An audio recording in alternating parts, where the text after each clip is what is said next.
For most of Earth's history, survival seemed to belong to the strongest animals. Massive bodies, thick bones, powerful jaws and claws built through millions of years of evolution. Early humans had none of these advantages. Compared with many Ice Age animals, the human body was slow, fragile, and poorly protected. Yet over long stretches of time, many of those stronger animals disappeared from the landscapes they once dominated, while human communities continued to endure. The pattern appears again and again in the archaeological record. Powerful species fading, and a physically modest primate remaining. If strength alone did not determine survival, then something quieter must have mattered more. What allowed humans to persist while animals far stronger vanished?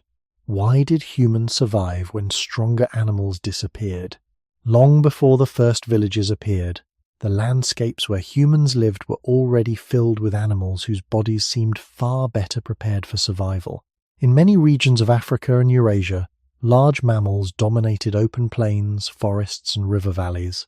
Some of them were enormous herbivores with thick hides and heavy bones built to endure harsh climates and seasonal scarcity.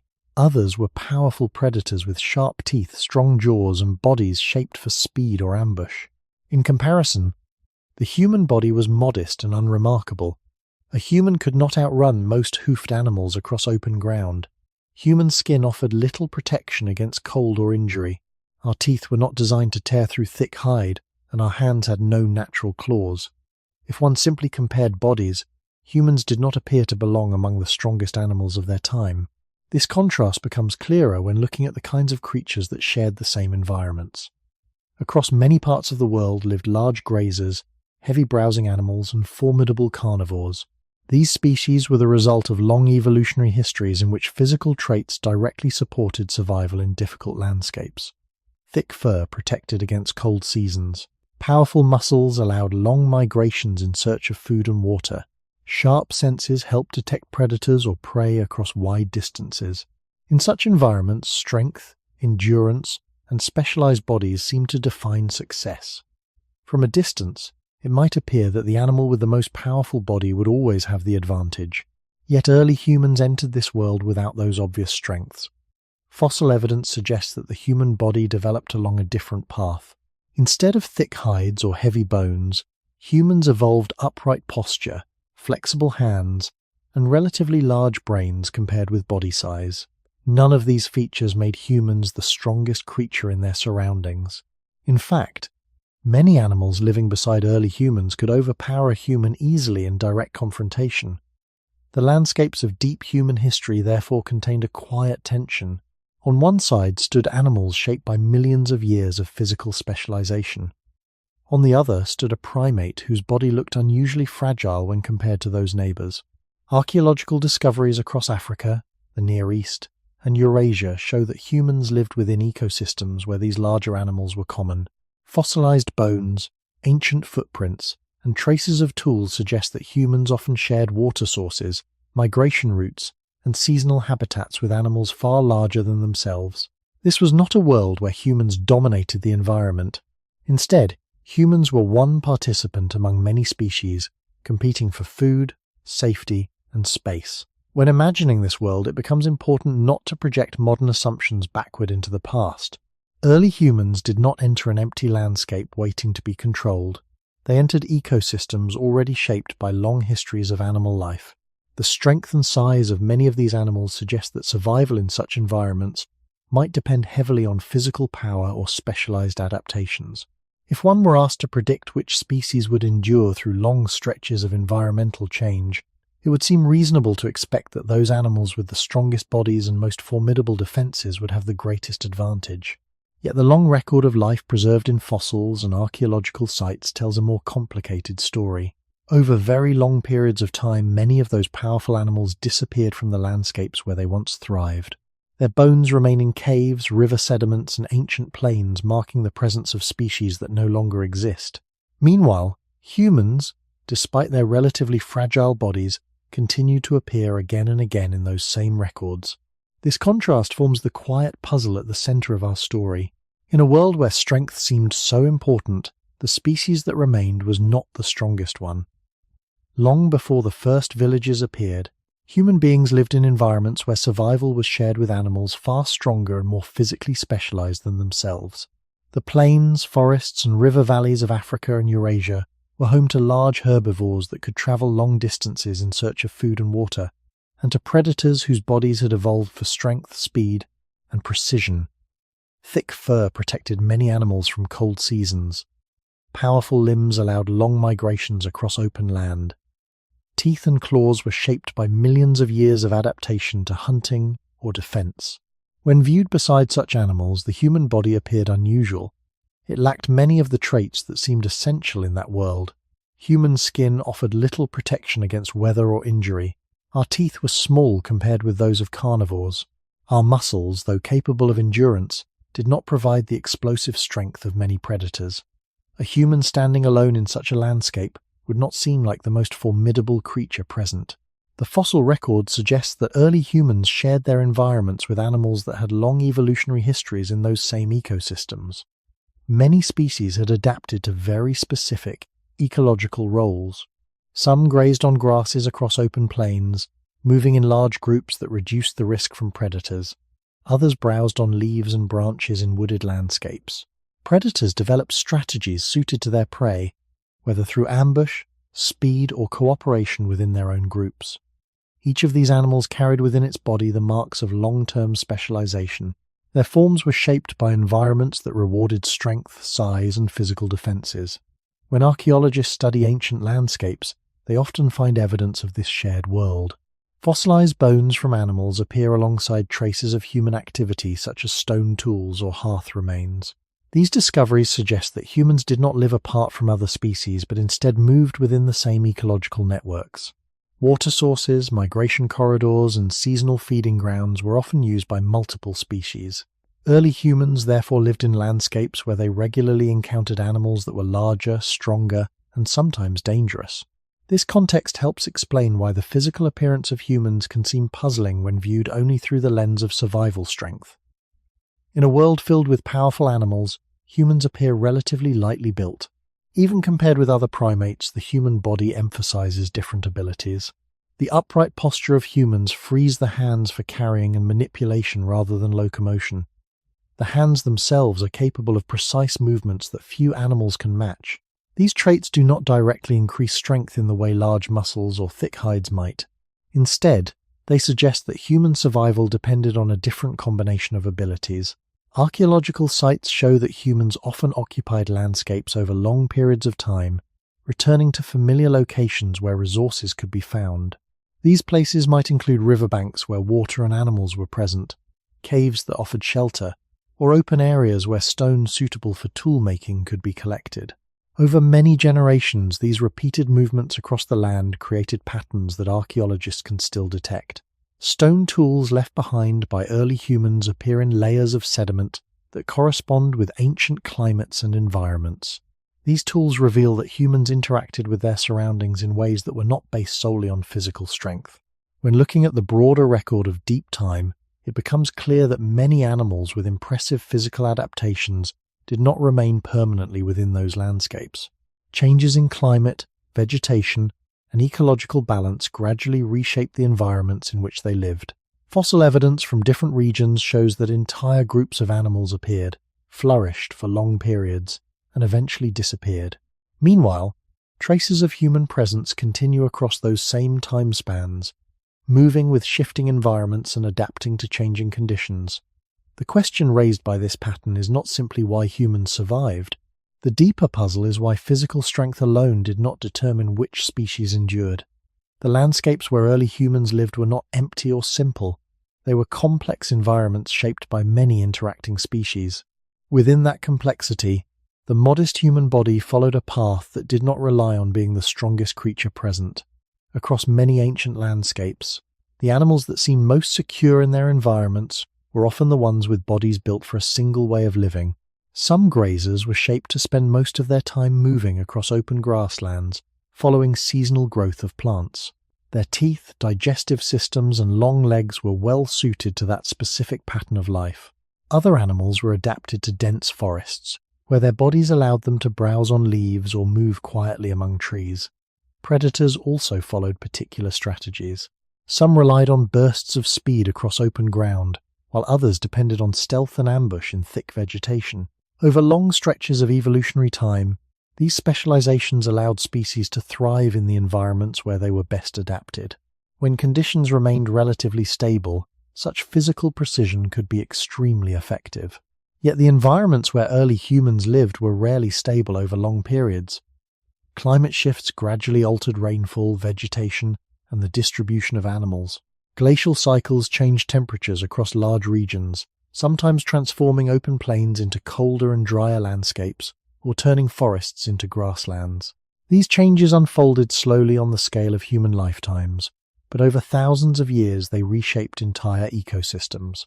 Species that had evolved very specific relationships with their environments could struggle when those environments changed. A grazing animal specialized for one type of vegetation might find that the plants it depended on became scarce as climate patterns shifted. A predator that relied on particular prey might face difficulty if that prey declined or moved elsewhere. In the fossil record, paleontologists sometimes observe these long patterns of rise and disappearance. Certain species become abundant in a region for many thousands of years, leaving many bones and traces in the sediments.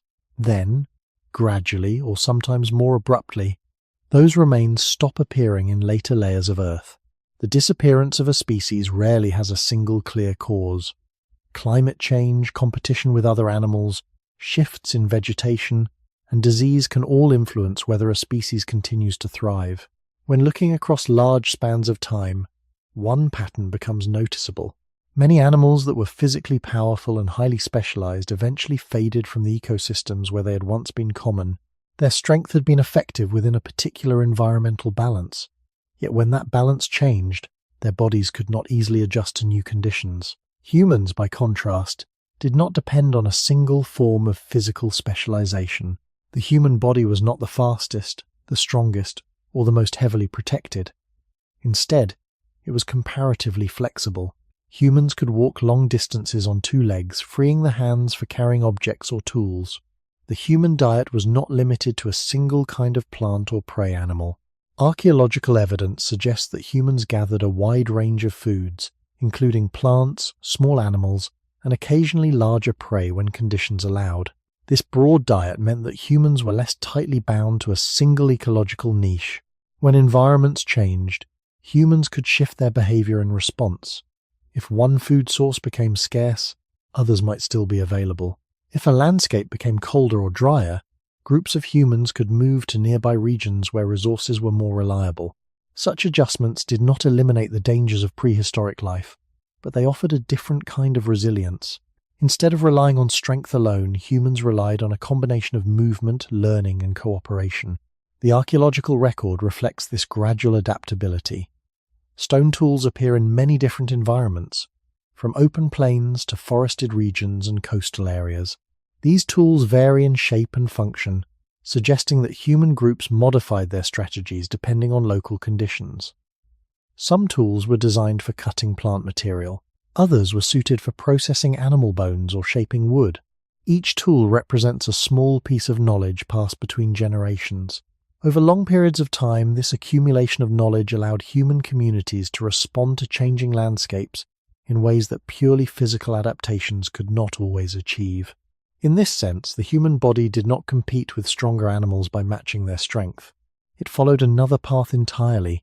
While many animals relied on bodies perfected for particular environments, humans survived by remaining less fixed to any single one. The human body does not immediately appear suited for survival in a demanding natural world. When compared with many animals that lived alongside early humans, the differences become striking. Many mammals possess natural defenses that are visible even at a distance. Thick fur protects them from cold winds and freezing temperatures. Heavy bones and strong jaws provide protection during conflict. Sharp claws or teeth allow animals to hunt, defend themselves, or tear through tough vegetation. Humans possess very few of these features. Our skin is relatively thin and easily injured. Our teeth are small compared with those of predators. Our nails provide little protection or offensive capability. Even our sense of smell is weaker than that of many animals that depend on scent to find food or detect danger. If survival were measured only through visible physical strength, the human body might seem poorly equipped for the landscapes of deep prehistory. This apparent fragility becomes clearer when considering how other animals endure difficult environments. In cold regions, many mammals grow thick seasonal coats that trap heat close to the body. In hot regions, animals often possess physiological systems that conserve water or dissipate heat efficiently. Some species migrate across vast distances following seasonal patterns of food and climate. Others store large reserves of fat that allow them to survive long periods of scarcity.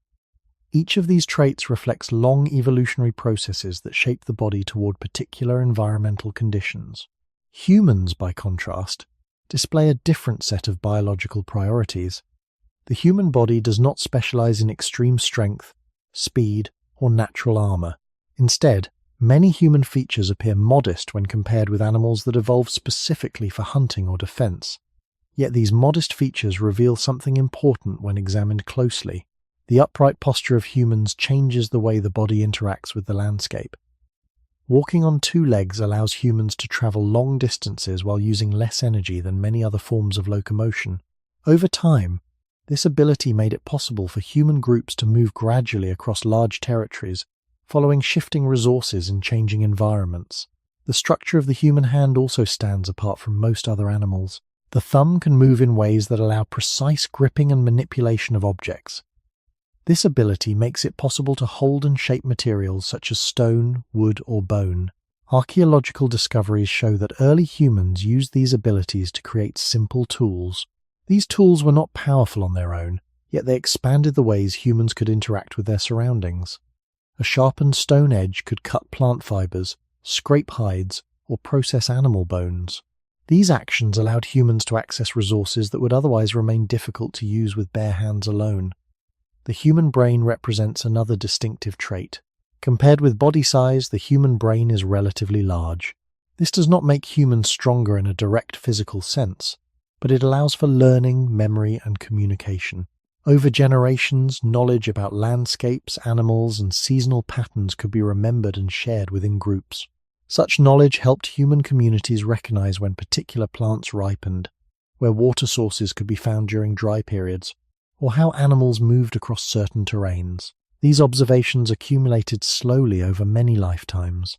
Instead of being stored within the body as physical specialization, this information existed within human memory and social interaction. This difference is subtle but important. Many animals carry survival strategies directly in their bodies. Their claws, teeth, and digestive systems reflect long adaptation to particular ways of life. Humans carry much of their survival capacity outside the body itself, in tools, shared knowledge, and social learning. This arrangement may appear less impressive at first glance, especially in a world filled with powerful animals. Yet it allows humans to respond to changing conditions in ways that are not limited to biological traits alone. When environments shift, the human body does not need to evolve entirely new physical structures in order to adapt. Instead, human communities can adjust their behavior, their tools, and their movements across the land. The apparent weakness of the human body therefore conceals a different form of resilience. It is not the resilience of thick armor or powerful muscles. It is the resilience of flexibility, learning, and cooperation within groups of people who share their understanding of the world around them. When imagining the lives of early humans, it can be tempting to picture them as unusually strong or fearless, in order to explain how they survived among powerful animals. The evidence preserved in bones and archaeological sites suggests something more complex. The human body did not evolve to dominate the landscape through physical force. Instead, it carried a mixture of abilities that appear modest when examined individually, but become more meaningful when viewed together. One of these abilities is endurance. Many animals can run faster than humans over short distances, yet humans possess a different form of physical capacity. The structure of the human skeleton and muscles allows for steady movement across long distances. Walking and slow running on two legs uses energy in a way that can be sustained for extended periods of time. In open landscapes, this endurance allowed human groups to move gradually across wide areas while searching for food, water, or safer ground. The ability to travel steadily rather than quickly meant that humans could follow migrating animals, return to familiar places, or explore new regions when conditions required it. This pattern of movement left traces in the archaeological record. Stone tools appear across large areas that would have required repeated journeys over many generations. Such movements were not always dramatic migrations.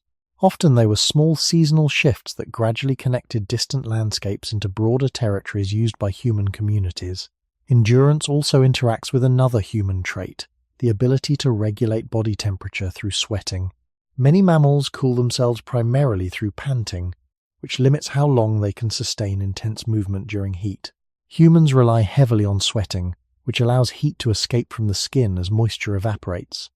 This system works especially well during steady activity under warm conditions. While this trait does not make humans the fastest animals in a sprint, it helps maintain activity over longer periods without overheating. In warm climates where many early humans lived, this physiological difference could make long-distance travel more manageable. Over time, such endurance would influence how humans interacted with animals that were physically stronger but less adapted to extended activity in heat. Another subtle feature of the human body lies in the structure of the shoulder and arm. The human shoulder joint allows a wide range of motion, enabling controlled throwing movements. This ability is uncommon among animals. Archaeological evidence suggests that humans developed techniques for throwing stones or spears, actions that allow interaction with animals at a distance rather than through direct physical confrontation. This capacity did not eliminate danger, yet it altered the balance between a relatively fragile human body and much stronger animals. Instead of relying on teeth or claws, humans could extend their reach through objects shaped by their hands. The coordination between eyes, hands, and body posture made such actions possible. These features did not appear suddenly. They developed gradually over long evolutionary periods, as early human ancestors adapted to life on open landscapes. Fossil remains show changes in bone structure that reflect walking upright and manipulating objects with the hands. Stone tools discovered at ancient sites show increasing variety through time, suggesting that the physical abilities of the human body were increasingly combined with learned techniques. Each small improvement in tool making or movement would not have transformed survival immediately. Instead, these abilities accumulated slowly, spreading through groups as knowledge passed between generations. When these traits are viewed together, the human body begins to appear less fragile than it first seems. It does not overpower other animals through strength alone, yet it supports a way of living that includes movement across large territories, precise hand control, and communication of learned experience. These abilities allow humans to respond to environments in ways that depend not only on the body itself, but also on what humans create and remember. In this sense, the human body functions as part of a larger system that includes tools, shared knowledge, and cooperation within groups. The bones and muscles of humans therefore represent only one part of the story. Much of human resilience emerges from how those physical traits interact with behavior and learning across generations. Over the long history of our species, this interaction shaped a form of survival that did not depend on being the strongest animal in the landscape. The human body also carries a feature that seems unusual when compared with most other animals: a long period of development before adulthood. Human children require care for many years before they can fully support themselves. At first glance, this appears to be a disadvantage. Many animals are able to stand, walk, or search for food soon after birth. Young deer can move within hours. Many birds leave the nest after a relatively short period. The early human child, by contrast, depends almost entirely on the attention and protection of others for a long time. From the perspective of immediate survival, this dependence might seem risky. A young human alone would have little chance of enduring in a landscape shared with large animals and changing climates. Yet the long childhood of humans allows for something that is rare in most species: extended learning. During these years, children observe and gradually absorb the knowledge of the people around them. They learn which plants are safe to gather and which are not. They learn how animals move across the land and how seasons change the availability of food. They learn how tools are shaped and used. These skills are not inherited directly through biology in the way claws or fur are. Instead, they are passed from one generation to the next through teaching, imitation, and shared experience. Archaeological evidence suggests that many stone tools used by early humans required careful shaping and repeated practice to produce effectively. Such skills could not be learned instantly. They depended on watching others and gradually improving through experience. A long childhood provides the time necessary for this kind of learning to take place. Over generations, this extended learning period allowed human groups to accumulate knowledge about their environments. Each generation did not begin from nothing. Instead, they inherited techniques and observations developed by those who lived before them. This gradual accumulation of knowledge created what researchers often describe as cultural transmission. Culture in this sense does not refer to art or decoration alone. It refers to the practical understanding of how to live in a particular environment. Knowledge about migration routes of animals, locations of water during dry seasons, or methods for preparing food safely could become shared traditions within a group. Once learned, these practices could persist across many generations. The presence of older individuals within human communities also plays a role in this process. In many human societies, older adults continue to contribute knowledge even when they are no longer able to hunt or travel as easily as younger members of the group. Archaeological and anthropological studies suggest that the memory of past seasons, past dangers, and past solutions can guide the decisions of a community. In this way, the human lifespan supports a structure in which knowledge can accumulate rather than disappear with each generation. This pattern differs from many animals whose survival strategies depend primarily on instinct or physical traits. Instinct can be powerful, yet it often remains relatively fixed. Cultural learning, by contrast, can change more quickly. New tools, new ways of gathering food, or new methods of shelter can spread through a group once discovered. These changes do not require biological evolution in the body itself. They emerge from observation, experimentation, and communication among people living together. Over thousands of years, this process gradually shaped the way human communities interacted with their environments. The apparent weakness of the human body therefore becomes less surprising when considered alongside the long human childhood and the ability to transmit knowledge. A species that spends many years learning from others may appear vulnerable at the start of life, yet it gains access to the accumulated understanding of many previous generations. In environments where conditions change slowly but persistently, this shared knowledge can guide adaptation more quickly than physical evolution alone. The human body, with its long period of development and large capacity for learning, forms the foundation of this system. It does not eliminate the dangers of prehistoric landscapes, but it allows each generation to face those dangers with more information than the one before. Human survival in deep history rarely depended on individuals acting alone. Archaeological evidence and studies of traditional societies both suggest that early humans lived within small groups that moved together across the landscape. These groups often shared resources, knowledge, and responsibilities in ways that reduced the risks faced by any single person. In a world filled with large animals and unpredictable environments, living as part of a group offered forms of protection that no individual body could provide. The presence of several people meant that tasks could be divided. Some members of a group might gather plants or small animals. Others might search for water, maintain a fire, or watch for approaching dangers. Even the simple act of resting became safer when others remained alert. Predators that might approach a lone human were less likely to confront several people together. Many animals rely on groups for protection as well, yet the human form of grouping shows distinctive features. Human groups tend to cooperate in ways that extend beyond immediate self-interest. Food gathered or hunted by one person can be shared with others in the group. This sharing is visible in archaeological evidence where animal bones and tools appear in central locations that suggest communal use. Instead of each individual consuming only what they personally obtained, human communities often distribute resources in ways that support the survival of the group as a whole.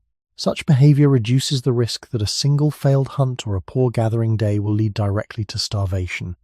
When resources are shared, temporary shortages for one individual can be balanced by the success of others. This pattern of sharing creates a network of support that stabilizes survival across time. The structure of human groups also reflects the long childhood discussed earlier. Because human children depend on care for many years, communities often include individuals of different ages who contribute in different ways. Adults may gather food or build shelters, while older children begin to learn skills through observation and participation. Older members of the group may guide decisions based on past experience with seasons, animals, or changing landscapes. This mixture of ages forms a kind of living memory within the group. Knowledge is not held by a single person but spread across many individuals who remember different details of the environment. Such distribution of knowledge can help a group respond more effectively when conditions change. If a drought alters the location of water sources or animals migrate earlier than expected, someone within the group may recall how similar situations were handled in the past. The ability to communicate these memories allows the group to adjust its movements and strategies without starting from complete uncertainty. Cooperation within human groups also appears in the creation and use of tools. Stone tools found at ancient sites often show signs of repeated use and shared access. A cutting edge shaped by one person might be used by several others within the group.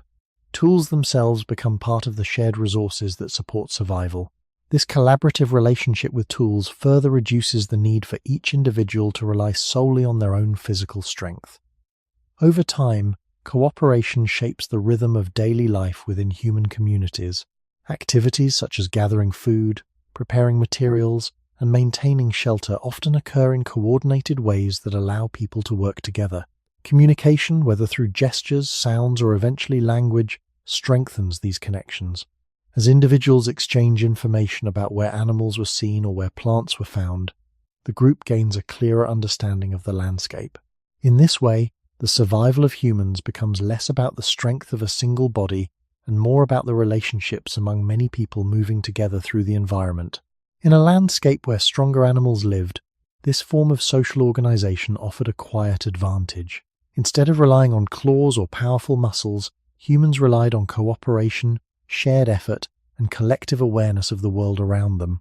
These social bonds gradually formed one of the most important foundations of human survival across long stretches of time. Human groups did more than simply stay close to one another for protection.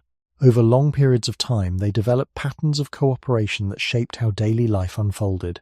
In many environments where early humans lived, food sources were scattered and often seasonal. Plants ripened at particular times of the year, and animals moved along migration routes that changed with weather and vegetation. A single person searching alone would have limited awareness of these shifting patterns. A group of people, however, could observe the landscape from multiple perspectives at once. One person might notice animal tracks near a water source, while another might recognize signs that certain plants were beginning to ripen. When such observations were shared, the group gained a more complete understanding of the surrounding environment. This exchange of information allowed human communities to respond more effectively to changes that occurred across the land. Cooperation also extended to the physical tasks required to obtain and prepare food. Some plants require digging tools or careful processing before they can be eaten safely. Animal carcasses may need to be cut, transported, and shared among several people. Evidence from archaeological sites often shows clusters of bones, stone flakes, and hearth remains that suggest repeated use by groups rather than individuals. These locations appear to have served as temporary gathering places where tasks could be carried out collectively. When people worked together in such spaces, they could combine their efforts in ways that no single individual could easily accomplish alone. Even relatively simple tools became more effective when used cooperatively. A sharpened stone blade held by one person might assist another who was processing animal hide or cutting plant fibers. Over time, these repeated interactions strengthened patterns of collaboration within human groups. This cooperation also influenced how risks were managed. In environments where encounters with predators were possible, several people together could maintain awareness of their surroundings more effectively than a lone individual. One person might focus on a particular task while others remained alert to distant movement or unfamiliar sounds. Such shared vigilance reduced the likelihood that danger would go unnoticed. Many animals depend on group alertness in similar ways, yet human cooperation often extended further into deliberate planning and communication. Through gestures, sounds, and eventually more structured forms of language, people could signal where food had been seen or warn others of potential threats. Communication allowed information to travel quickly through the group, guiding decisions about when to move, where to gather resources, or when to remain cautious. These decisions were rarely made by a single leader acting alone. Instead, knowledge distributed across the group shaped collective responses to the environment. Another important aspect of human cooperation lies in the care provided to injured or weakened individuals. Archaeological discoveries occasionally reveal skeletons of early humans who lived for long periods despite injuries that would have made independent survival difficult. Such cases suggest that others within the group provided assistance, whether through food sharing, protection, or basic care. This behavior reflects a social structure in which the survival of the group as a whole can take precedence over the immediate strength of any one individual. In environments where knowledge and experience accumulate across many years, preserving the lives of older or injured individuals may allow valuable information to remain within the community. The presence of such individuals contributes to the continuity of shared memory within the group. Over many generations, these patterns of cooperation gradually formed stable social networks that supported survival in unpredictable landscapes. Rather than depending on the strength of a single body, humans created systems of mutual support. Food could circulate through the group, information could be exchanged, and care could be provided when needed. These connections transformed small groups of physically modest individuals into communities capable of facing environments filled with larger and stronger animals. Within this framework, the survival of humans becomes less surprising. The advantages that supported human endurance did not exist within muscles or teeth alone. They emerged from the relationships that bound individuals together and allowed knowledge, effort, and attention to move through the group. Human cooperation also influenced how groups move through space and time. Early human communities rarely remained in a single location permanently. Instead, they traveled across territories that included different kinds of landscapes: riverbanks, open plains, wooded areas, and sheltered caves. These movements were often shaped by the rhythms of seasons and the availability of food. A place that offered abundant plants during one part of the year might become less productive during another. Animals might appear in certain valleys only when water was plentiful or when young plants attracted grazing herds. Because of these shifting patterns, human groups learned to organize their lives around movement rather than permanent settlement. Cooperation made this movement possible. When several individuals traveled together, they could carry tools, gathered foods, and knowledge about the routes ahead. Some members of the group might remember where water sources had been found during previous dry seasons. Others might recognize particular landmarks that signaled the presence of shelter or useful stone for making tools. These shared memories turned landscapes into familiar networks of places rather than unknown wilderness. Over time, human communities developed mental maps of the territories they used.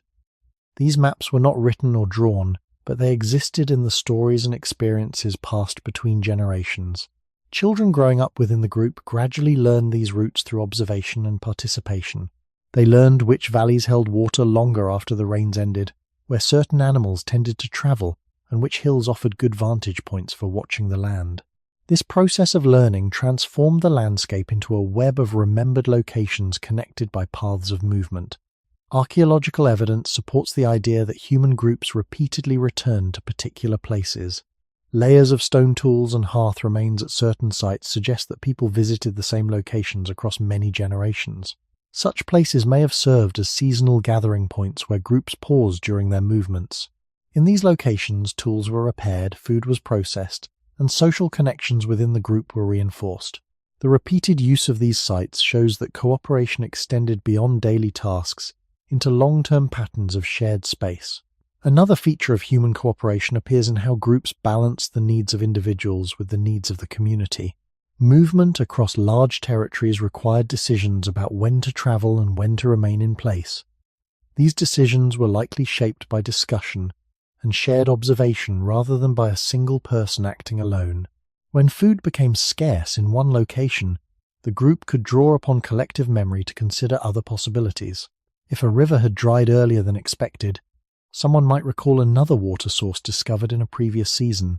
This collaborative decision-making process helped human communities adjust their movements gradually rather than reacting in isolation. In a landscape shared with stronger animals, such coordination reduced the risks associated with sudden environmental changes. Cooperation also created a sense of continuity between generations. The paths followed by one generation often became the starting points for the next. Knowledge of routes, resources, and safe resting places did not vanish with each passing year. Instead, it accumulated slowly as groups added new observations to the experiences of those who came before. This accumulation of shared memory allowed human communities to maintain stable relationships with landscapes that might otherwise seem unpredictable. When viewed through this lens, the human advantage does not lie in the strength of individual bodies. It lies in the ability of groups to carry knowledge forward through time while moving together across space. Each person contributes small observations and efforts, yet the combined result becomes a system that guides survival across generations. In a world where stronger animals depended on physical adaptations tied closely to specific environments, human cooperation allowed communities to remain flexible. The group itself became a kind of living network, linking past experience with present decisions. Within that network, the modest human body gained support from the awareness and effort of many others. The ability to live together in groups created a foundation for another important feature of human life: the gradual passing of knowledge from one generation to the next. Many animals learn certain behaviors from their parents, yet much of their survival strategy remains guided by instinct built into their bodies. Humans follow a somewhat different pattern. While instinct still plays a role, a large portion of human survival depends on information that must be learned during life rather than inherited directly through biology. This information can include the shapes of tools, the appearance of edible plants, the seasonal movements of animals, and the locations where water can be found when the land becomes dry. Such knowledge does not appear automatically in the mind of a child. It must be observed, practiced, and remembered. Because human childhood lasts many years, there is time for this learning process to unfold gradually. Young individuals spend long periods watching how older members of the group interact with the environment. Through repeated exposure, they begin to recognize patterns in the landscape that might otherwise remain unnoticed. The color of certain leaves may signal that a plant is ready to gather. The shape of tracks in soft ground may reveal the recent movement of animals. The smell of smoke drifting through the air might indicate that another group is nearby or that fire has been used to clear vegetation. Each of these observations becomes part of a growing understanding of how the surrounding world behaves. Over many generations, this learning process creates a quiet accumulation of practical knowledge. Techniques that prove effective tend to be repeated and remembered, while those that fail are gradually abandoned. Archaeological discoveries provide hints of this accumulation.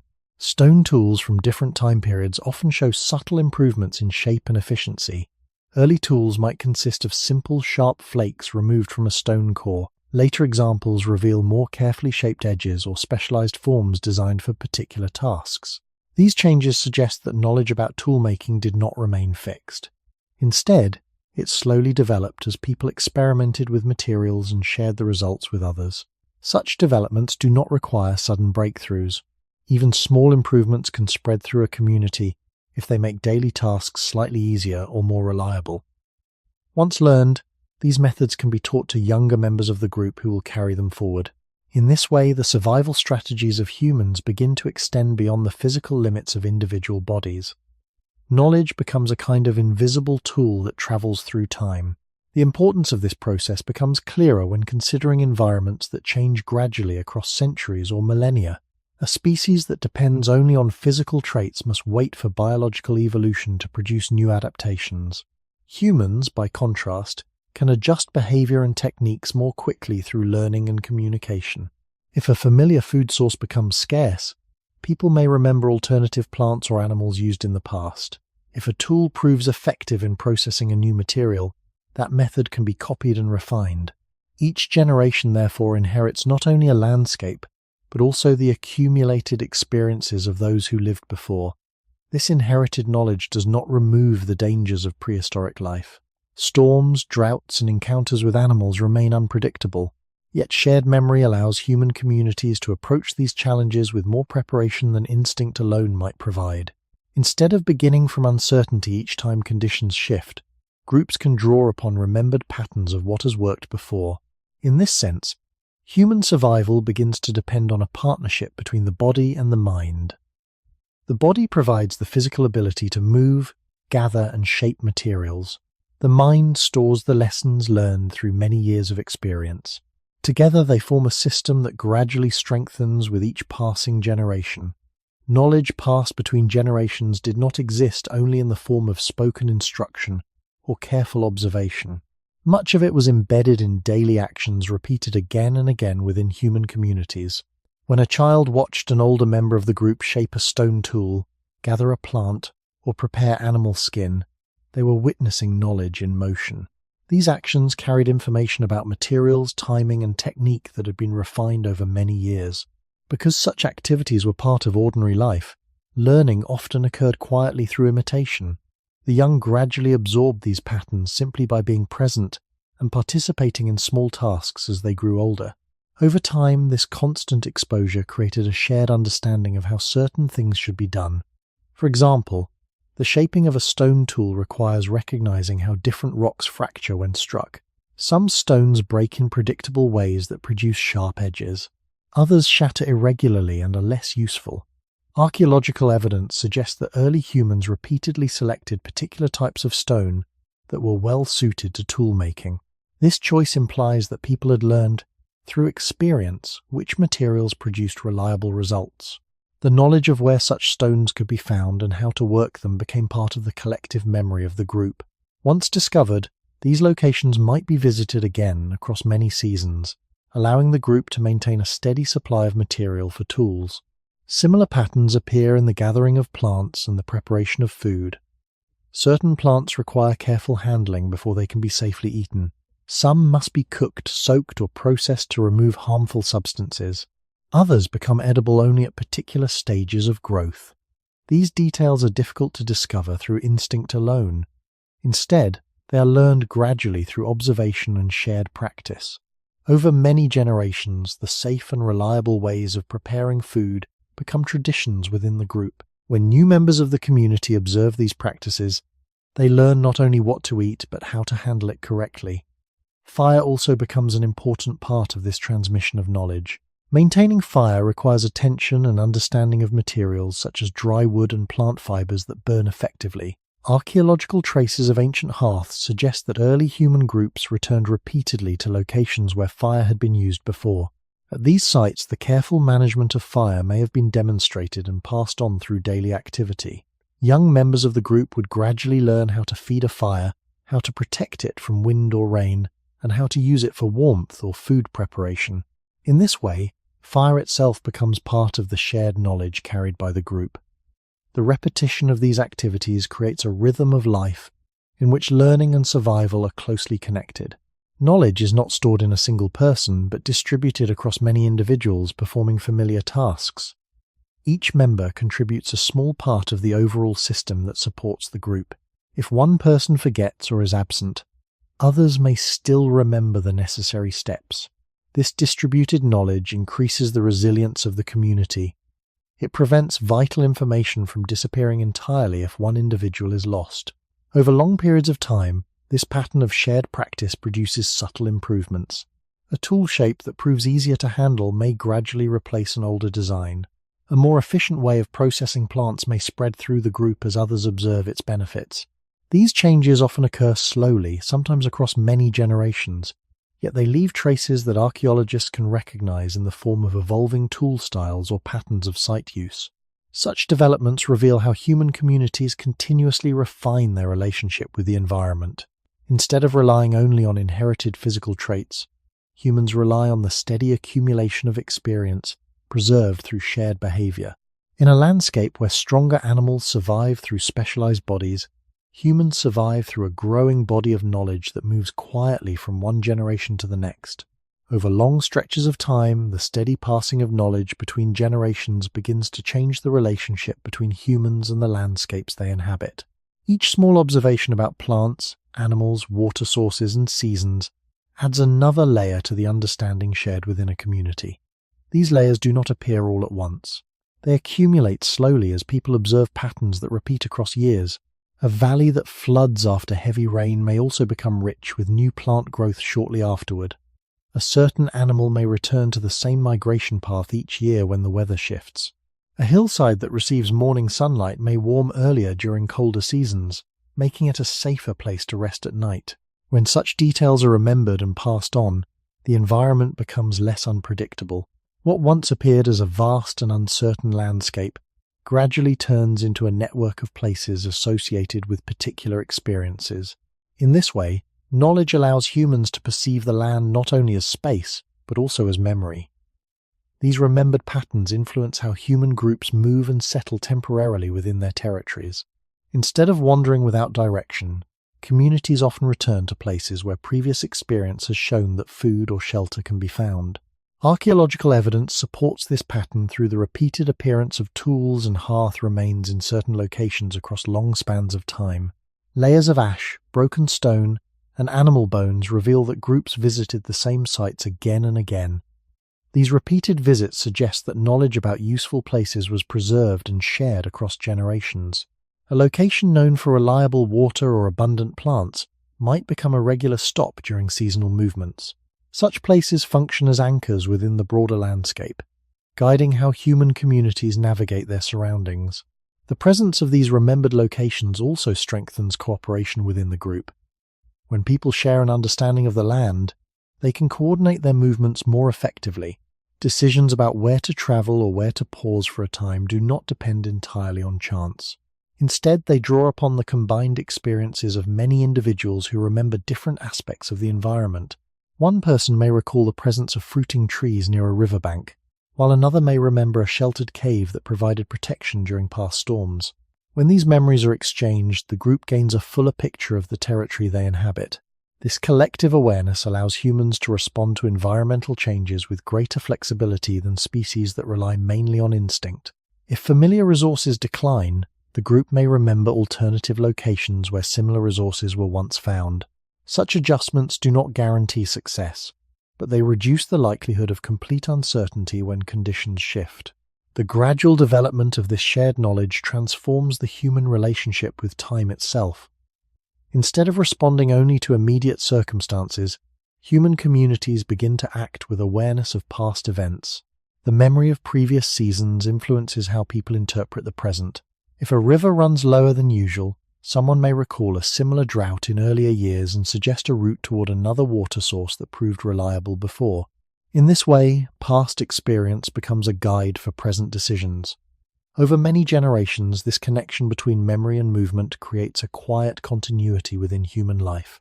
The individuals in a group change as children grow and older members pass away, yet the knowledge they share persists. Stories, demonstrations, and daily habits carry fragments of the past into the present moment. These fragments accumulate slowly, forming a cultural memory that extends far beyond the lifespan of any single person. In landscapes filled with stronger animals whose survival depends on physical specialization, this cultural memory becomes one of the subtle advantages of human life. It allows communities to adapt not only through their bodies but also through the remembered experiences of those who came before. For much of human history, one of the most important discoveries was not a tool or a shelter, but something far more subtle: the ability to maintain fire. In natural environments, fire appears only under particular conditions. Lightning strikes may ignite dry vegetation, or volcanic activity may create flames in certain regions. Such events are unpredictable and often brief. When the natural fire burns out, the warmth and light disappear with it. For many animals, fire remains an occasional and uncontrollable force in the environment. Humans gradually developed a different relationship with it. Archaeological evidence from ancient hearths suggests that early human communities learned how to keep fire burning for extended periods. Instead of waiting for natural ignition, people began to protect existing flames and carry them from place to place. This ability transformed the way humans interacted with the night. Before fire became a reliable presence, darkness imposed strict limits on activity. As the sun set, visibility declined and temperatures often dropped. Many predators that relied on stealth became more active after dark. In such conditions, most animals reduce movement and seek protected places to rest. The human body, with its relatively poor night vision and exposed skin, was not naturally equipped to function comfortably in darkness or cold. Fire altered this balance in several important ways. The warmth produced by a controlled flame allowed people to remain active, even when temperatures fell during the night. In cooler climates or seasons, this warmth could reduce the physical stress caused by cold environments. Archaeological sites sometimes show evidence of repeated hearths in the same location, suggesting that human groups returned to familiar places where fire had previously been used. The light produced by flames also expanded the hours during which human communities could gather and interact. Around a fire, people could continue preparing food, shaping tools, or sharing experiences after the sun had set. This extension of waking time may have strengthened social bonds and allowed knowledge to be exchanged more easily within the group. Another important effect of fire lies in its relationship with animals. Many animals are cautious around open flames and smoke. While fire does not eliminate the presence of predators, it may create a boundary that some animals hesitate to cross. A small group of humans gathered around a fire therefore occupies a space that differs from the surrounding darkness. The light and heat mark a temporary zone of relative security within a landscape where stronger animals might otherwise dominate. This effect does not depend on physical strength in the human body itself. Instead, it emerges from the interaction between human attention and a natural force that can be guided and maintained. Fire also changes how humans use food resources. Cooking alters the texture and digestibility of many plants and animal tissues. Heat can soften tough fibers and break down certain compounds that would otherwise be difficult for the body to process.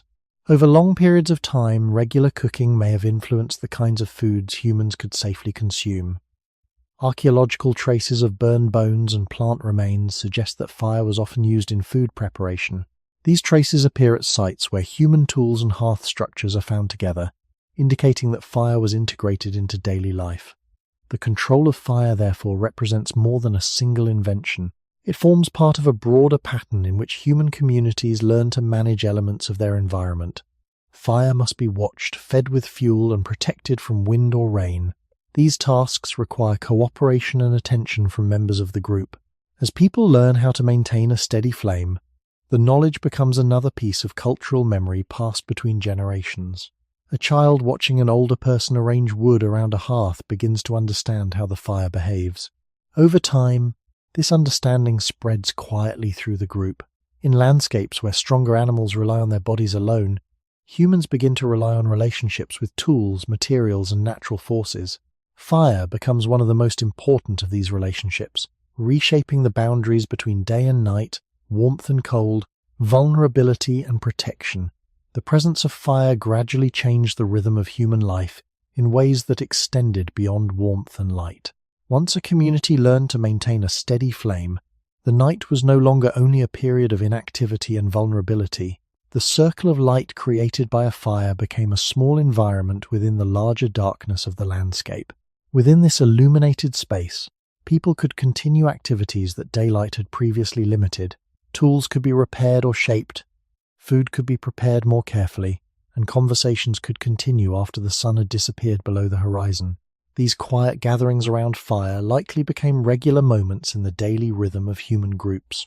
Archaeological evidence of hearths suggests that fires were often built in places where people remained for extended periods, such as caves, rock shelters, or open camps used repeatedly across seasons. The presence of charcoal layers and burned stones in these locations indicates that fire was not an occasional accident but a maintained feature of human life. Each hearth represents not just a flame but a center of activity where members of the group came together. Within this shared space, the exchange of knowledge and experience may have taken on a different character than during the busy hours of gathering and travel. As darkness surrounded the camp, attention could turn towards storytelling, teaching, and reflection. While direct evidence of spoken stories cannot survive in the archaeological record, the pattern of human social life strongly suggests that such moments played an important role in communication. Around the fire, older members of the group could demonstrate the shaping of tools or explain how certain animals behaved during particular seasons. Younger individuals observing these interactions would gradually absorb the lessons embedded in these conversations and demonstrations. In this way, the fire became more than a source of heat. It acted as a focal point for learning and memory within the community. The light allowed people to see one another's faces and gestures, strengthening the bonds that hold groups together. Another important effect of fire appears in the preparation of food. When plants or animal tissues are heated, their physical and chemical structures change. Cooking can soften fibers in plants and make certain nutrients more accessible to digestion. Meat that has been heated becomes easier to chew and break down within the body. Archaeological discoveries of burned bones and plant residues suggest that early humans often used fire for this purpose. Over many generations, cooking may have influenced both diet and daily routines. Foods that would have been difficult to consume raw could become part of the human diet once fire was available. This broader diet may have allowed communities to rely on a wider range of resources in different environments. The preparation of food around a fire also encourages cooperation. Someone must gather fuel, another may watch the flame, while others prepare materials for cooking. These shared tasks reinforce the pattern of collective effort already present in other aspects of human life. Fire therefore fits naturally into the cooperative structure of human communities. Maintaining a flame requires attention and responsibility that can be distributed among several people. When a group moves to a new location, embers may be carried or a new fire may be carefully started using techniques passed down through experience. Each successful fire reflects knowledge accumulated across generations about how materials burn and how flames behave under different conditions. Through this relationship with fire, humans extend their influence into parts of the environment that many animals cannot easily occupy. Darkness and cold remain powerful forces in nature, yet the steady glow of a hearth provides a small but meaningful counterbalance. Within that circle of warmth and light, human communities can continue to think, learn, and share knowledge even when the rest of the landscape grows quiet. In this sense, fire becomes part of the long chain of practices that help explain how a physically modest species manages to endure in a world once dominated by stronger animals. The influence of fire did not end with warmth, light, or cooking. Over longer stretches of time, the steady presence of fire began to shape how humans interacted with entire landscapes. Fire can transform vegetation, alter animal movement, and change the structure of plant communities. When used carefully, it becomes a tool that allows people to influence the environment in subtle ways. Evidence from several regions suggests that human groups sometimes used fire to clear small areas of vegetation or to encourage the growth of plants that attract grazing animals. These changes would not always have been dramatic. A patch of burned grassland might simply produce new plant shoots that animals prefer to eat. Over time, repeated burning in certain locations could create landscapes where animals return more frequently, making them easier for human groups to observe or approach. Archaeological and ecological studies suggest that such practices developed gradually and differed across regions. In some places, fire may have been used mainly for warmth and cooking. In others, it may have also influenced how plants and animals were distributed across the land. These practices required careful attention. Fire that spreads too widely can destroy valuable resources or threaten the safety of a group. Maintaining control of fire therefore depended on knowledge about wind, moisture, and the types of vegetation present. Such knowledge would have accumulated slowly through observation and experience, becoming another part of the shared understanding within human communities. The use of fire in this way illustrates an important difference between humans and many other animals. Most species respond to the environment as it exists. They adapt their behavior to the conditions they encounter, but rarely alter those conditions intentionally on a large scale. Humans, through fire and other tools, gradually develop the ability to shape small aspects of their surroundings. This does not mean that early humans controlled nature in the way modern societies sometimes attempt to do. The environments of deep history remained powerful and unpredictable.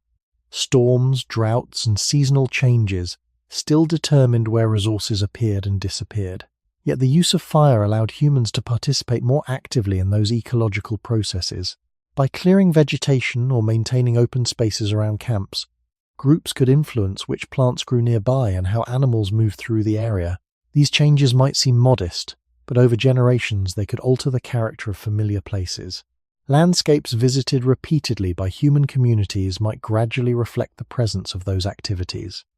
The traces left behind in sediments and soil sometimes reveal patterns of burning associated with human occupation. Charcoal fragments, layers of ash, and changes in plant pollen preserved in ancient sediments provide clues that fire was used regularly in certain regions. These findings suggest that human groups were not merely passing through the environment, but interacting with it in ways that shaped its future development.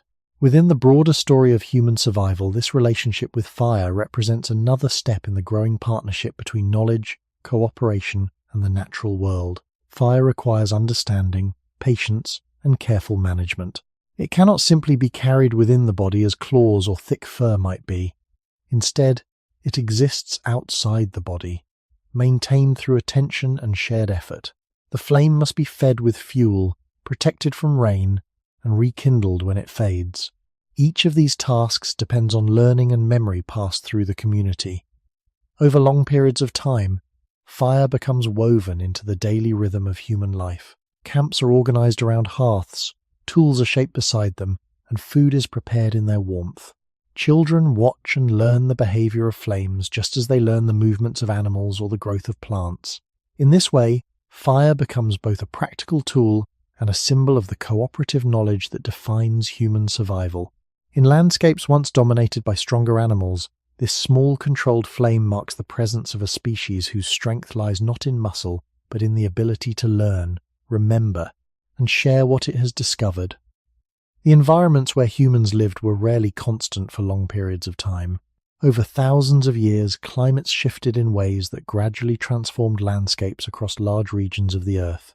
Rainfall patterns changed, temperatures rose or fell, and vegetation adapted to these new conditions. What had once been open grassland might slowly become woodland, while dense forests could give way to more open terrain as climate grew drier. These transformations did not occur within a single human lifetime. Instead, they unfolded slowly across generations, leaving subtle traces in the layers of soil, plant pollen, and animal remains preserved in the ground. For animals whose bodies were highly specialized for particular environments, these changes could create serious challenges. A species adapted to graze on certain grasses might struggle if those grasses declined or were replaced by different plants. Predators that depended on specific prey might face difficulties if those prey animals moved into new territories or became less numerous. The fossil record sometimes reveals these shifts through changes in which species appear in different layers of ancient sediments. Bones from one period may show a rich presence of particular animals, while later layers reveal a different community of species better suited to the altered conditions. In this sense, the history of life in many regions can be seen as a sequence of ecological adjustments shaped by climate. Human communities experienced these same environmental changes, yet their response followed a somewhat different path. Rather than relying on bodies specialized for one narrow set of conditions, humans were able to adjust their behavior in response to the landscapes around them. When vegetation patterns shifted, the foods available to gather might also change. New plants could become part of the diet while others became less important. Similarly, when animals altered their migration routes or numbers, human groups could adapt their strategies for hunting or gathering. Archaeological discoveries suggest that early humans often occupied a wide variety of environments across Africa and Eurasia. Stone tools and other traces of human activity appear in open savannas, forested valleys, riverbanks, and coastal regions. This distribution indicates that human communities were capable of living in landscapes that differed significantly from one another. Instead of remaining tied to a single ecological niche, humans could adjust their practices to match the resources available in different places. Movement played an important role in this adaptability. When conditions in one location became less favorable, groups could gradually shift their territories toward areas where food and water were more reliable. Such movements were not always large migrations. Often they involved small adjustments in seasonal travel routes or the exploration of nearby valleys and hills. Over time, these adjustments allowed human communities to follow changing environments rather than remaining fixed within them. The ability to move across varied landscapes depended partly on the physical traits discussed earlier, such as endurance and upright walking. Yet it also depended on shared knowledge within the group. People needed to remember which areas provided water during dry periods, where certain plants grew, and which paths allowed safe passage across difficult terrain. This information was passed through stories, demonstrations, and repeated journeys taken together.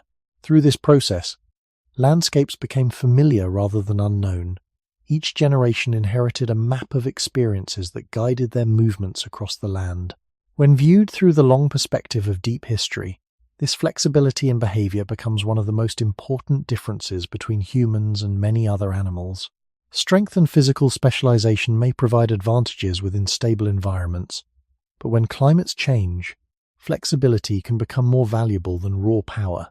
Humans, with their modest bodies and shared knowledge, possessed the ability to adjust their habits without waiting for new physical traits to evolve. In a world where environments were constantly reshaped by climate, this capacity for adaptation allowed human communities to persist, while other species faced increasing difficulty maintaining the narrow conditions to which they had been so precisely adapted.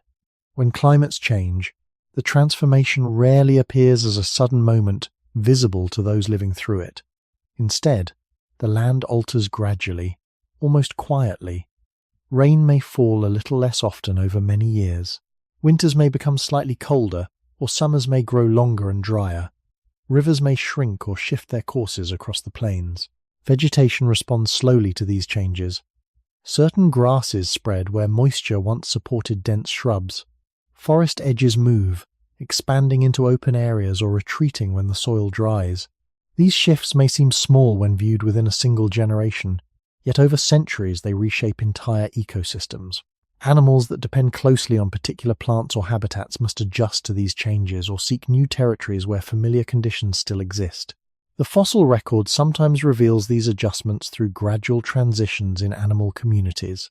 Bones from earlier periods may show species adapted to wetter landscapes, while later layers contain animals better suited to drier environments. For highly specialized animals, these transitions can create narrow windows of survival. Their bodies may be well adapted to one set of conditions, but less effective when those conditions fade. Large herbivores that depend on certain grasses may struggle when those grasses decline. Predators that rely on specific prey animals may follow them into new territories or face reduced food sources. Such ecological chains mean that the disappearance or movement of one species can influence many others connected to it. Human communities face these same environmental changes, yet their responses often relied on a different set of possibilities. Because humans were not restricted to a single type of food or habitat, they could explore alternatives when familiar resources became scarce.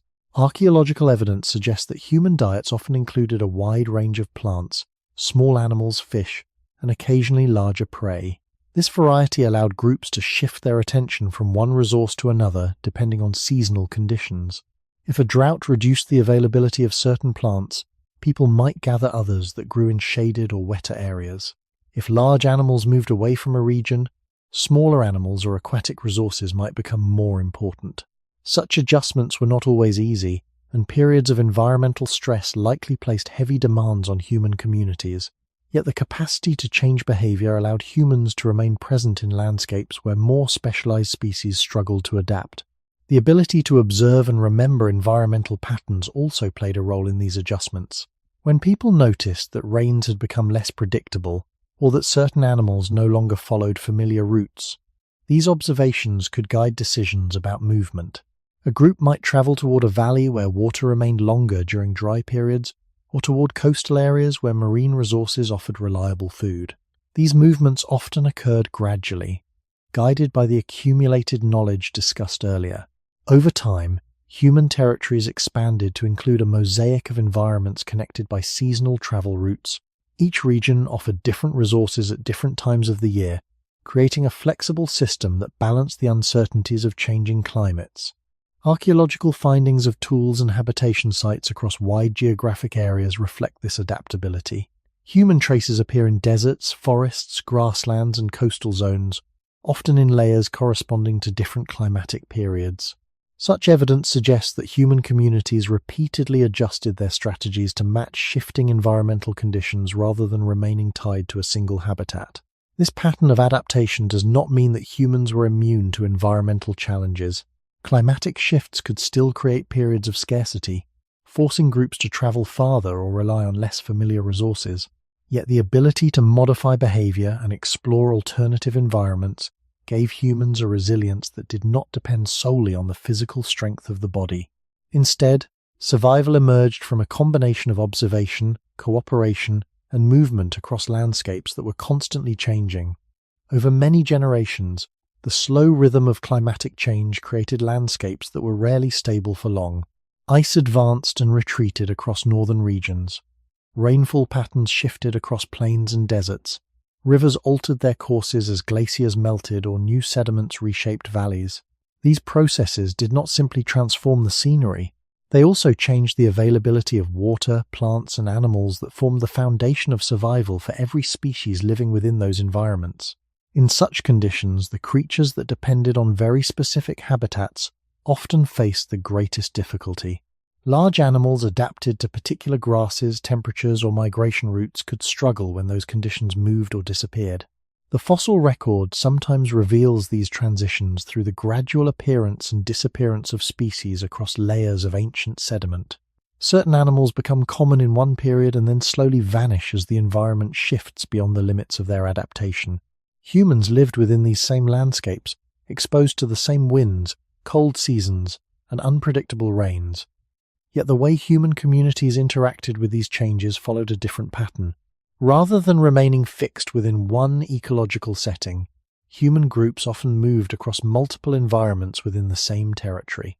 A valley might provide water and shelter during dry periods, while nearby highlands offered cooler temperatures or different plant resources during warmer seasons. Rivers served as natural pathways connecting distant regions, allowing people to travel between landscapes that supported different forms of life. Over time, these routes became familiar corridors of movement linking camps, gathering grounds, and water sources. Archaeological traces of human presence appear along many of these pathways, suggesting that people returned to them repeatedly as part of seasonal travel. This movement created a form of resilience that depended not on physical strength but on flexibility. If one part of a territory experienced drought or declining animal populations, human groups could redirect their movements toward other areas that still offered resources. The ability to travel long distances on foot allowed people to follow these opportunities across wide regions. Upright walking and endurance running, developed earlier in human evolution, made it possible to cross landscapes that would have been difficult for many other animals to navigate over long periods. Yet movement alone was not enough. Successful travel required knowledge about where to go and when conditions were likely to improve. This knowledge emerged from accumulated observation. People remembered which valleys held water during dry years or which hillsides produced edible plants after seasonal rains. These memories formed a mental geography shared within the group. Each journey reinforced that geography, adding new details that could be passed on to younger members of the community. In this way, landscapes became layered with meaning drawn from past experience. When environmental conditions changed, these remembered routes allowed human communities to adjust their movements rather than remaining trapped within declining habitats. Over thousands of years, this pattern of flexible movement contributed to the gradual spread of humans into new regions. Groups exploring unfamiliar valleys or coastlines carried with them the knowledge and habits developed in earlier environments. Although each landscape presented new challenges, the underlying approach remained the same. Observe carefully, share information within the group, and adapt behavior to match the conditions encountered. In ecosystems where stronger animals relied on bodies shaped for particular climates or foods, humans relied on a different strategy. Their survival rested on the ability to adjust movement, diet, and social cooperation as environments shifted across generations. Through this quiet flexibility, a physically modest species managed to remain present even as the world around it continued to change. Across much of the animal world, survival depends heavily on the physical abilities carried within the body. Thick fur protects against cold. Powerful muscles allow an animal to run down prey or escape predators. Sharp teeth or horns provide direct means of defense. These biological traits develop slowly through the long process of evolution, shaped by generations of natural selection. When a species becomes well adapted to a particular environment, its body reflects the specific demands of that environment. Yet this specialization can also create limits. If the environment changes faster than the body can adapt, those specialized advantages may become less useful. In contrast, humans followed a different path. The human body does possess certain physical traits that aid survival, but many of the most important human advantages exist outside the body rather than within it. Tools, clothing, shelters, and fire extend the capabilities of the human body far beyond its natural limits. These external aids are not inherited biologically. Instead, they are learned and recreated by each generation.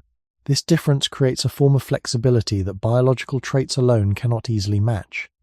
When early humans shaped a stone tool, They were effectively creating a new functional extension of the hand. A sharp stone edge can cut through materials that bare skin and nails could not easily handle. With such tools, humans could process animal hides, cut plant fibers, or shape wooden objects. Archaeological evidence shows that stone tools appear in human history hundreds of thousands of years ago and gradually change in form over time. These changes suggest that people experimented with different shapes and techniques, refining their tools through repeated use and observation. Each improvement could be shared within the group and preserved through learning rather than through slow genetic change. Clothing represents another example of how humans expanded their physical abilities through external means. The human body has relatively little natural insulation compared with many animals that live in cold environments. Yet archaeological findings indicate that humans were able to inhabit regions with colder climates by using animal skins or plant materials as coverings. While the earliest clothing rarely survives in the archaeological record, tools associated with scraping hides suggest that such practices were common.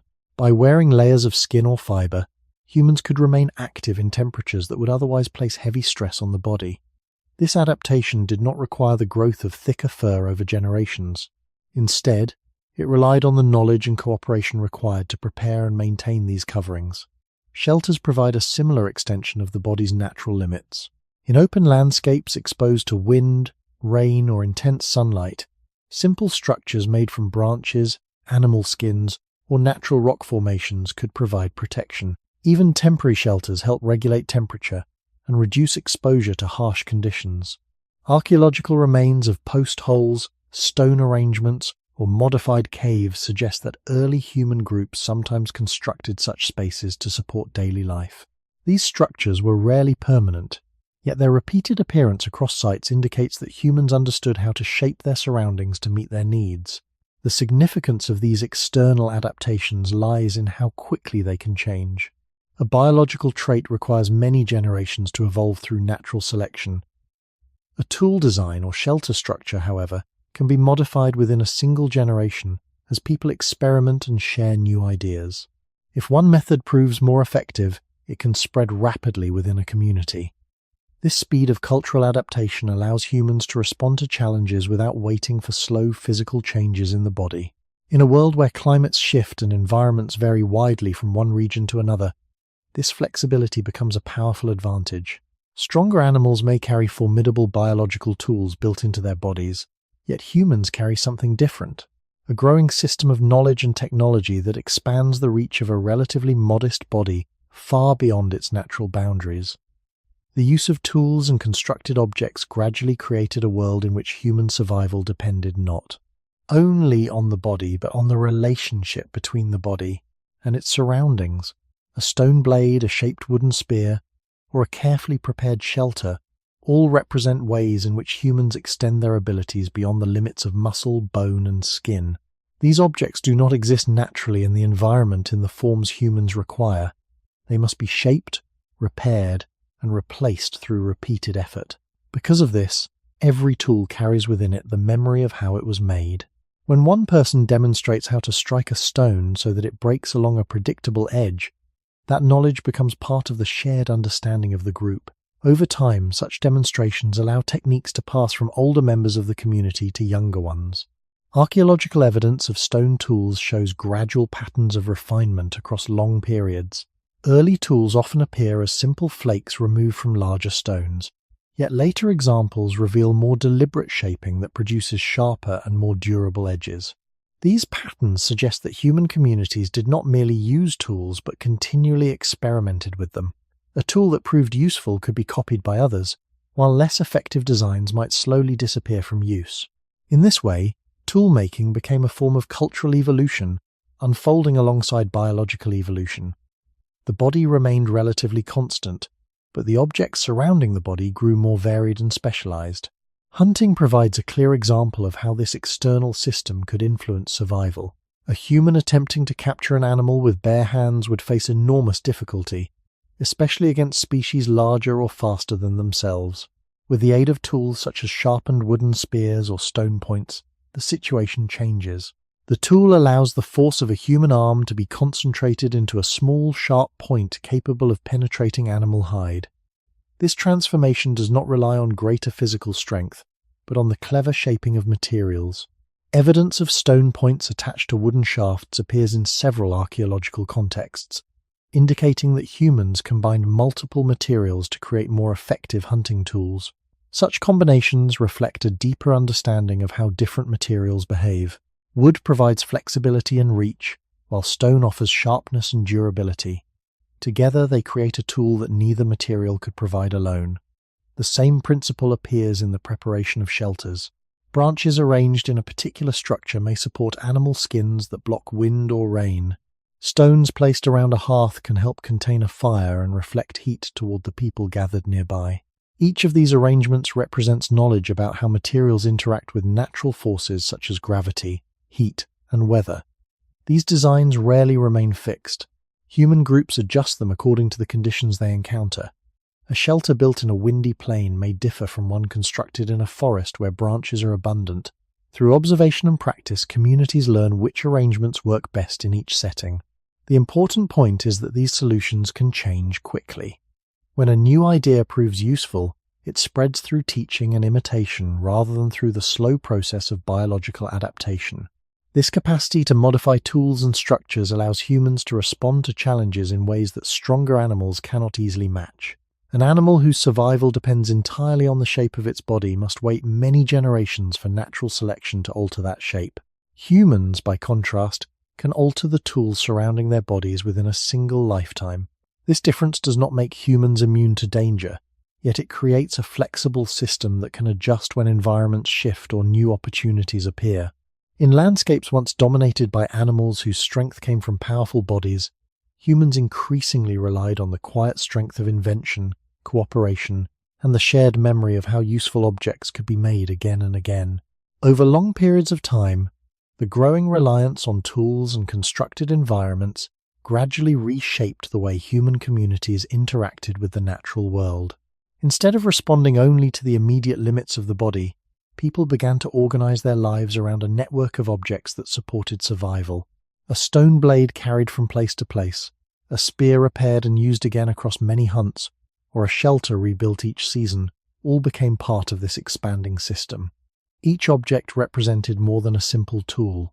It was the result of shared knowledge about materials, techniques, and purposes. Because these objects had to be recreated repeatedly, the knowledge behind them needed to remain active within the group. Children learned by watching others shape stones, prepare wood, or assemble coverings for shelter. The process of making tools therefore became a regular feature of daily life, woven quietly into the rhythms of the community. Archaeological evidence suggests that many ancient camps contain areas where tool production took place. Clusters of stone flakes, fragments produced when shaping a larger piece of stone, often appear alongside finished tools. These patterns indicate that people sat together working on materials, perhaps explaining techniques or observing the results of each strike. Through such activities, the community maintained a living memory of how its tools were created.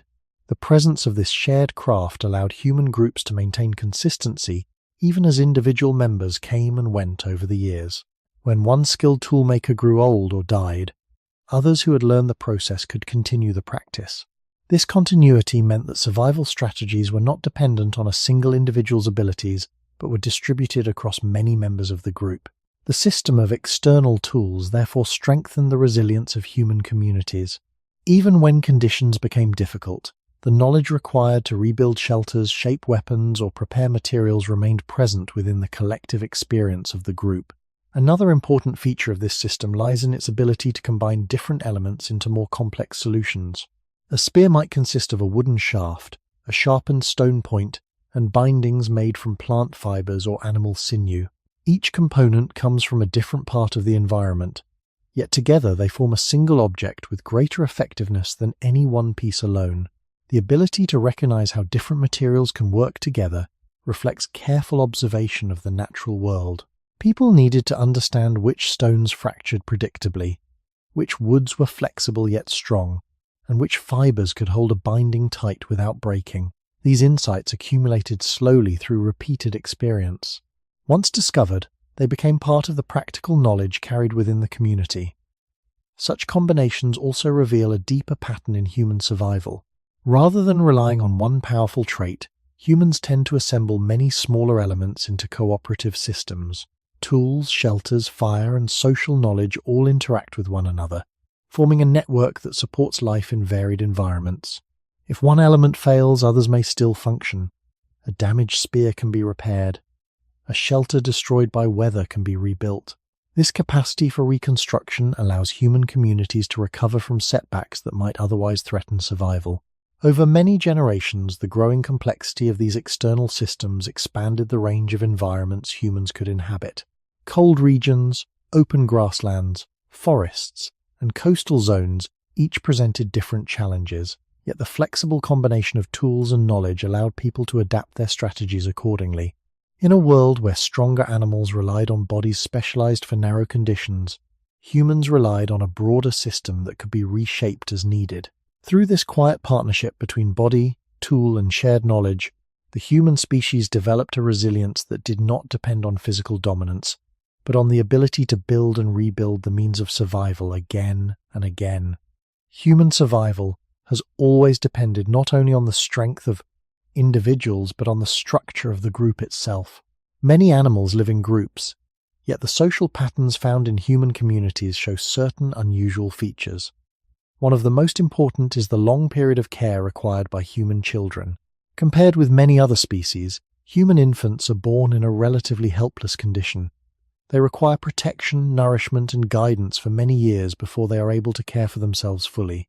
This extended childhood might appear to be a disadvantage in a harsh environment.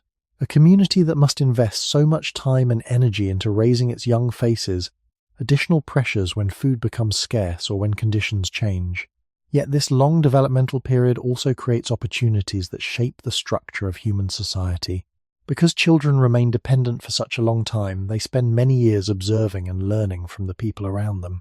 During this time, they absorb the knowledge that earlier generations have accumulated about tools, plants, animals, landscapes, and social relationships. The extended presence of children within the community therefore becomes one of the main pathways through which cultural knowledge continues across generations. This pattern is reflected in the way responsibilities are often shared within human groups. The care of children rarely falls upon a single individual. Instead, many members of the community contribute to protection, feeding, and teaching. Archaeological and anthropological research suggests that early human groups often included extended family members or companions who cooperated in these tasks. Such cooperation creates a network of relationships that supports both the young and the adults responsible for them. When one individual is gathering food or traveling to locate resources, others may remain near the camp to watch over children or maintain the fire. In this way, the survival of the group becomes a collective effort rather than the responsibility of a single pair of parents. The presence of older individuals also plays a significant role in this structure. Humans are unusual among primates in that many individuals survive well beyond the years when they are able to produce offspring. These older members of the community carry valuable experience gained over decades of living within a particular environment. They may remember locations where water can still be found during dry seasons or recognize the signs that certain plants are ready to harvest. Their presence allows the group to benefit from long-term memory that spans many cycles of environmental change. This intergenerational sharing of knowledge strengthens the stability of human communities.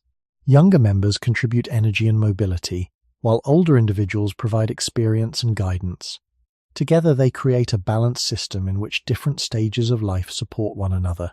Such cooperation contrasts with the survival strategies of many animals that rely primarily on individual strength or speed.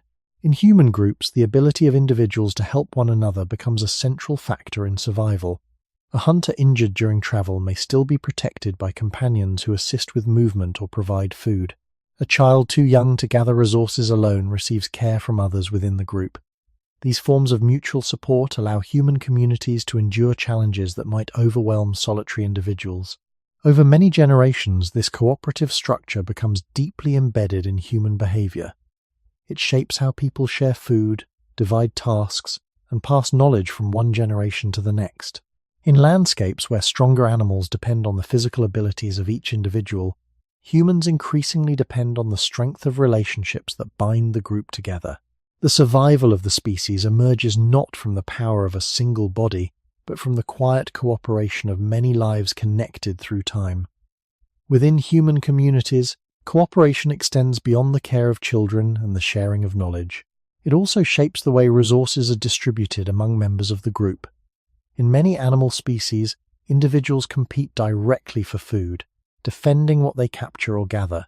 Strength, speed, or dominance often determines who gains access to the most valuable resources. Human societies, particularly in earlier periods of history, often followed a different pattern. Food obtained by one individual frequently became part of a shared supply used by several members of the community. Anthropological studies of small-scale human societies suggest that the sharing of food has long been an important feature of human life. When a hunter successfully captures an animal, the meat may be divided among many people rather than kept only by the hunter. Similarly, gathered plants or other resources may be distributed across the group. This pattern of sharing does not eliminate competition entirely, yet it reduces the risk that any single individual will face starvation if they are temporarily unsuccessful in obtaining food. In environments where food sources can be unpredictable, such cooperation provides a form of security that benefits the entire group. Archaeological findings support the idea that early humans often processed and consumed food in communal settings. Remains of animal bones found near ancient hearths frequently show marks from stone tools used to cut or break them. These remains are sometimes scattered across areas that suggest shared activity rather than isolated consumption by a single individual. Such patterns indicate that the preparation and eating of food likely occurred within groups gathered around common spaces. These gatherings around food may also have reinforced social relationships. When people share meals, they create moments of interaction that strengthen trust and cooperation within the community. The act of dividing food fairly requires attention to the needs of others and a sense of responsibility toward the group as a whole.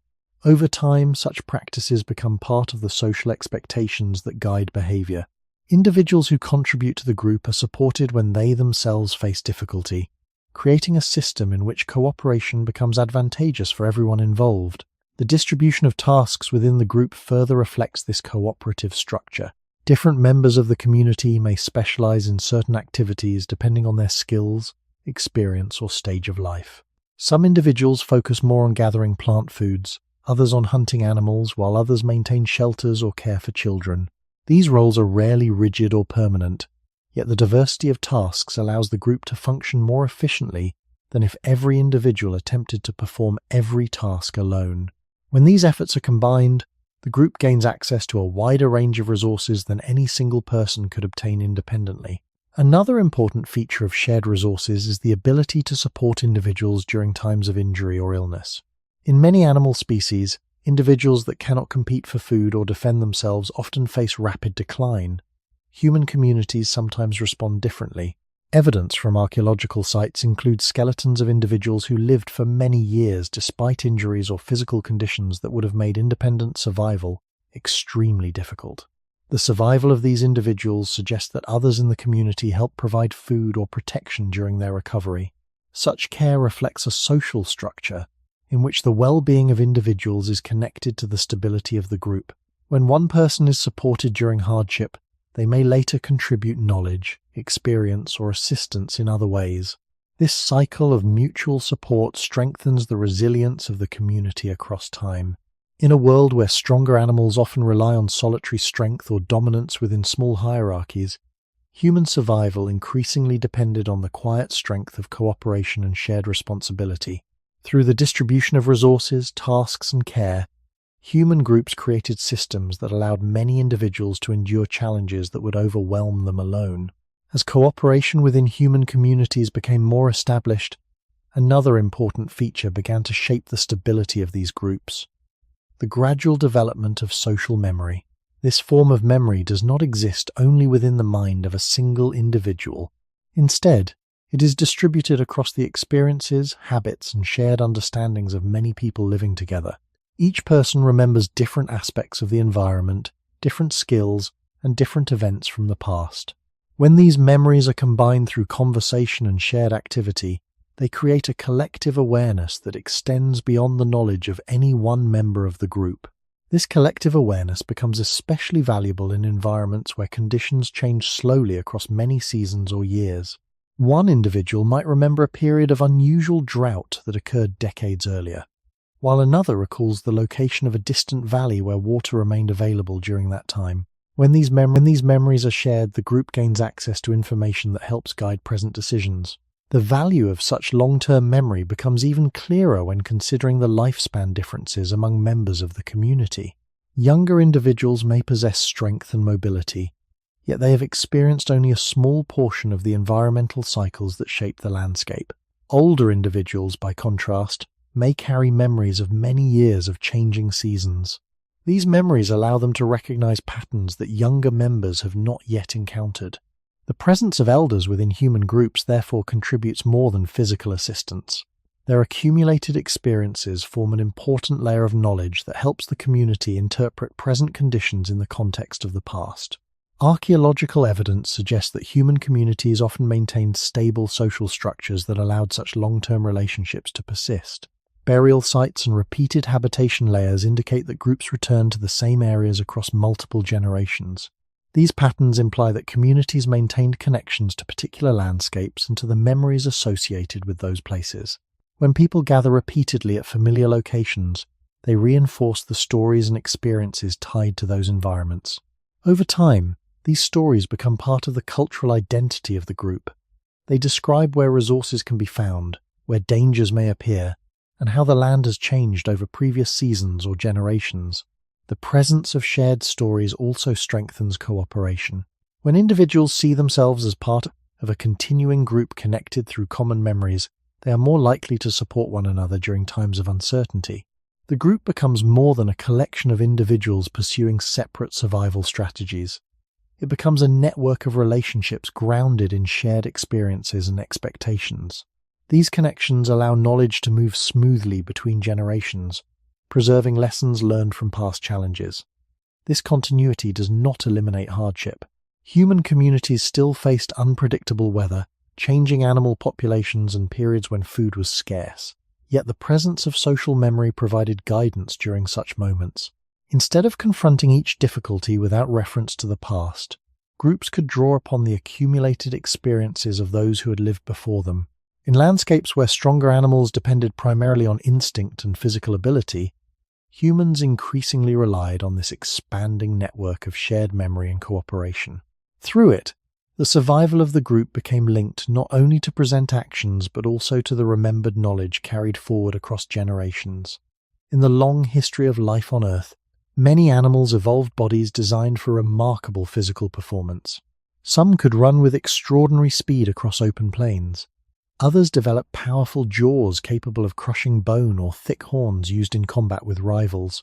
These features often represented the result of millions of years of gradual adaptation within stable environments. When conditions remained relatively constant, such physical specialization allowed these animals to dominate their ecological niches. Yet this same specialization sometimes created limits when environments began to change in unexpected ways. A body built for one set of conditions may struggle when those conditions shift beyond familiar boundaries. Humans, by contrast, followed a path in which survival relied less on physical specialization and more on flexibility in behavior and cooperation. While the human body possesses certain adaptations that support endurance and movement, it lacks the extreme features that define many powerful animals. Humans do not have thick fur for insulation, large claws for defense, or the speed of many predators. Instead, much of human survival depends on how individuals coordinate their actions with others. This coordination becomes especially important during activities such as hunting, where cooperation allows humans to overcome physical disadvantages. Archaeological evidence suggests that early human communities often hunted animals that were larger or stronger than any individual hunter. Such hunts would have been extremely difficult for a solitary person using only simple tools. Cooperation changes this balance. When several individuals work together, they can observe animal movements from different positions, guide prey toward particular areas, or maintain pressure on an animal over extended distances. The effectiveness of this approach does not depend solely on physical force. It depends on communication, planning, and shared understanding within the group. One individual may signal when an animal changes direction, while others adjust their movements accordingly. Through such coordination, a group can achieve results that no single member could accomplish alone. Evidence of this cooperative strategy appears in archaeological sites where large animal bones are found alongside human tools and signs of organized butchery. Cut marks on bones indicate that stone tools were used to process the remains after a successful hunt. The presence of multiple tools and processing areas suggests that several individuals participated in these activities together. These findings imply that hunting was not simply a matter of strength, but of coordinated effort supported by shared knowledge. The ability to cooperate during hunts also reflects a broader pattern in human life. Communication within the group allows individuals to exchange information about the behavior of animals and the features of the landscape. If a herd tends to move toward a particular valley during certain seasons, this information can guide hunting strategies in future years. Over time, such observations accumulate into a body of knowledge that shapes how groups approach the challenge of obtaining food. This knowledge is not stored in written form but in the memories and conversations of the community. Each successful hunt reinforces the patterns that worked, allowing them to be repeated or refined in later attempts. In environments where stronger animals depended on the power of their bodies to capture prey or defend territory, humans increasingly relied on the power of coordinated action. Cooperation allowed individuals with modest physical abilities to act together as a more capable unit. Through shared effort and communication, human groups could influence outcomes that would have been impossible for any one individual. In this way, survival in the human story often emerges not from physical dominance, but from the quiet effectiveness of collective behavior. Cooperation during hunting represents only one example of how collective action shapes human survival. The same principle appears in many other aspects of daily life within early human communities. When people move together across a landscape, they share the work of observing the environment. Several pairs of eyes scanning the horizon can detect changes or dangers more quickly than one person alone. Someone walking at the front of a group might notice tracks left by animals in the soil, while another might observe changes in vegetation that suggest the presence of water nearby. These small observations, when shared among members of the group, form a broader understanding of the surroundings. Communication allows this information to spread quickly within the community, enabling the group to adjust its movements or decisions as new details emerge. Over time, this habit of sharing observations strengthens the ability of human groups to respond to unexpected situations. A sudden storm, the movement of animals, or the appearance of unfamiliar terrain can all be interpreted more effectively when several individuals contribute their perspectives. The advantage does not come from the strength of any single person but from the combined awareness of many. This collective awareness extends beyond immediate observations and includes the memory of past experiences discussed earlier. One member of the group may recall a route used during a previous journey, while another may remember a place where food was abundant during a similar season. When these memories are shared, they guide the group toward decisions that draw upon both present conditions and accumulated knowledge. Such collaboration allows human communities to navigate complex environments more effectively than individuals acting alone. Cooperation also plays a role in the preparation and transport of resources. When a large animal is successfully hunted, the task of processing and carrying the meat can require the effort of several people. Stone tools may be used to divide the animal into portions that can be transported more easily. Some members of the group may carry these portions back to a camp, where others remain to maintain the fire or care for children. This division of tasks ensures that the benefits of a successful hunt are distributed across the community rather than concentrated in the hands of a single individual. Similar patterns appear in the gathering of plant foods, where different members of the group may search in separate areas and later combine what they have found. These shared efforts reduce the risk that any one person's search will determine the outcome for everyone. Another important aspect of collective behavior is the support provided during moments of difficulty. Injuries, illness, or exhaustion can affect anyone living in demanding environments. Within human groups, companions may help injured individuals travel, share food during recovery, or adjust their movements to accommodate someone who cannot move quickly. Archaeological discoveries of individuals who survived for many years despite significant injuries suggest that such support was sometimes provided. These findings imply that the survival of the group was linked to the well-being of its members rather than determined solely by immediate physical ability.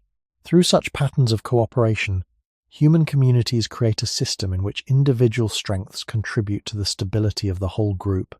A person who excels at tracking animals may guide hunts, while another skilled in toolmaking ensures that the necessary equipment is ready. Someone with extensive knowledge of plants may help identify safe foods, while others contribute strength and endurance during travel.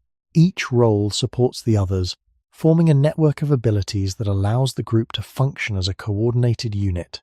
In environments where stronger animals rely primarily on individual strength, humans rely increasingly on the quiet power of collaboration.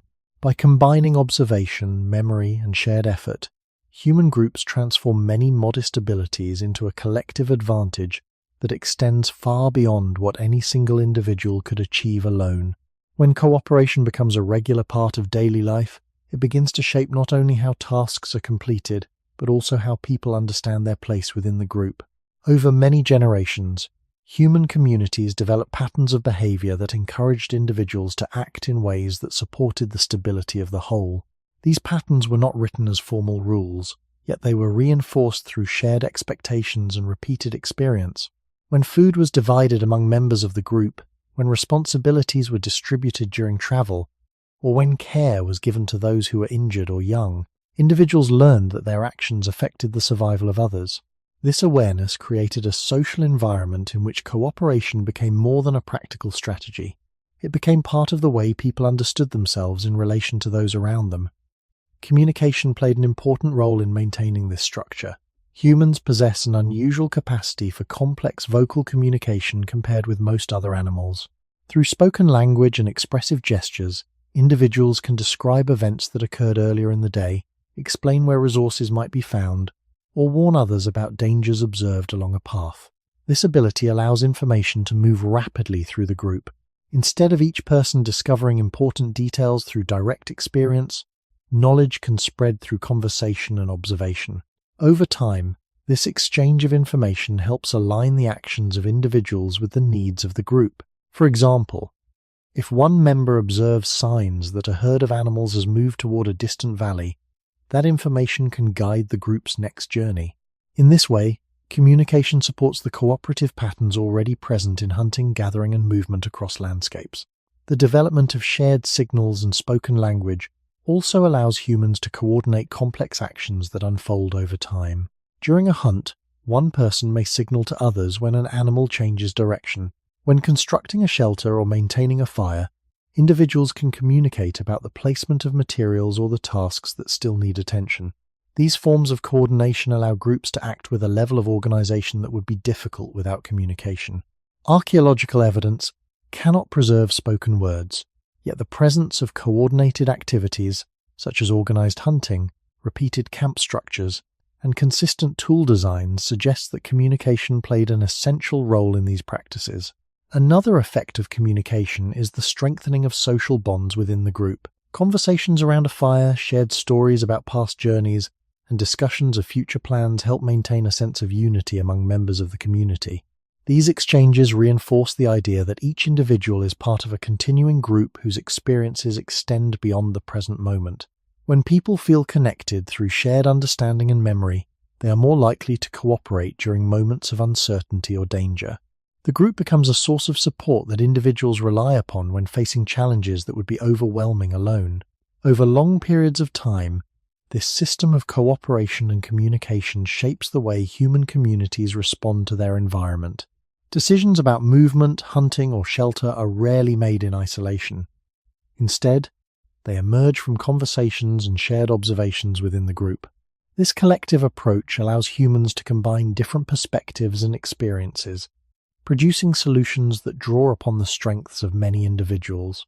In landscapes where stronger animals depend on the physical power of their bodies, humans depend increasingly on the quiet power of communication that links individuals into a coordinated whole.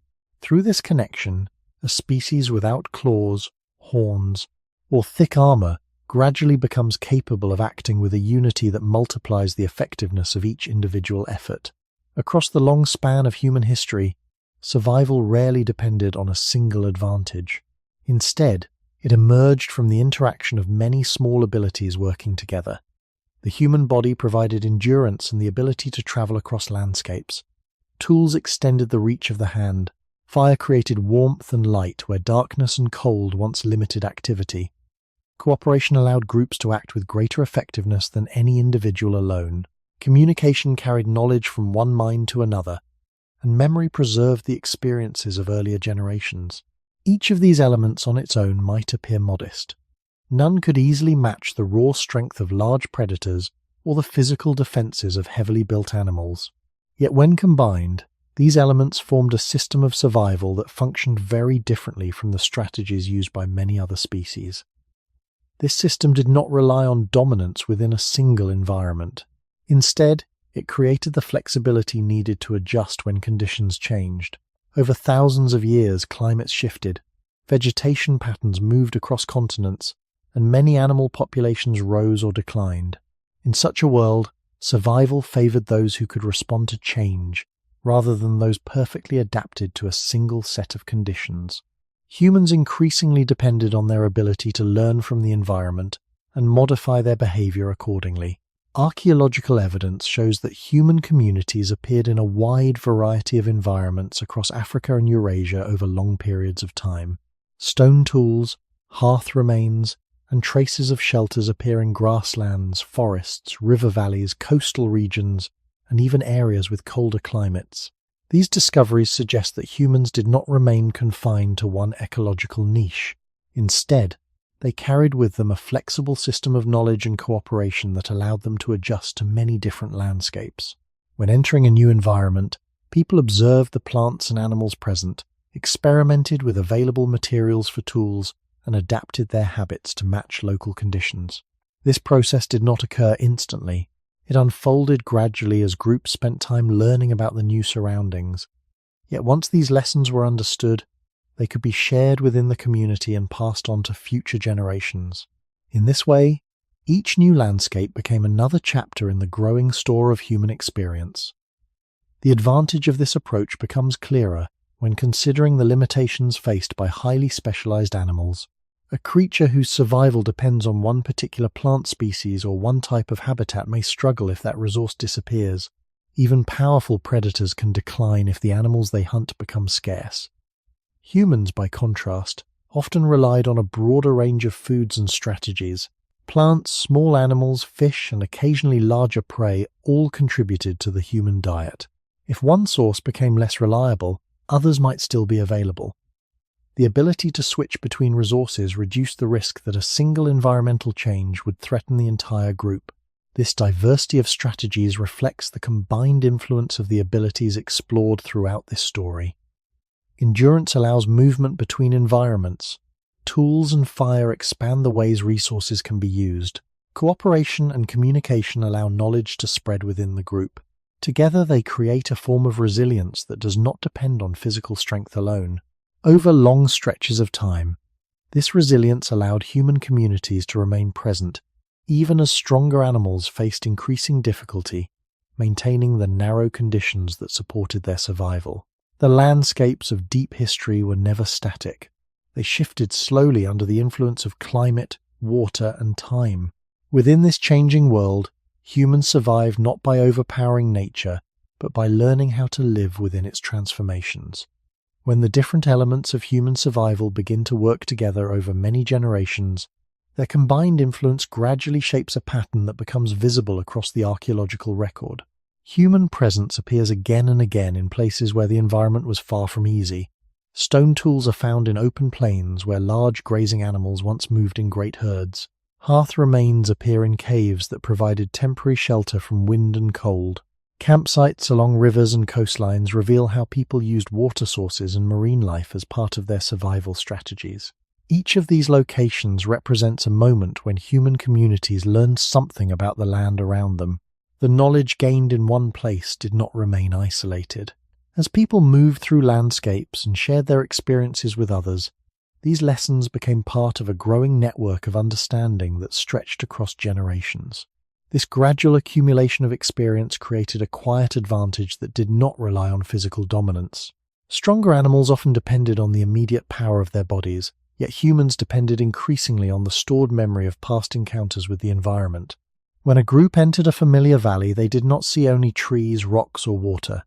They saw places connected to previous journeys and events remembered within the community.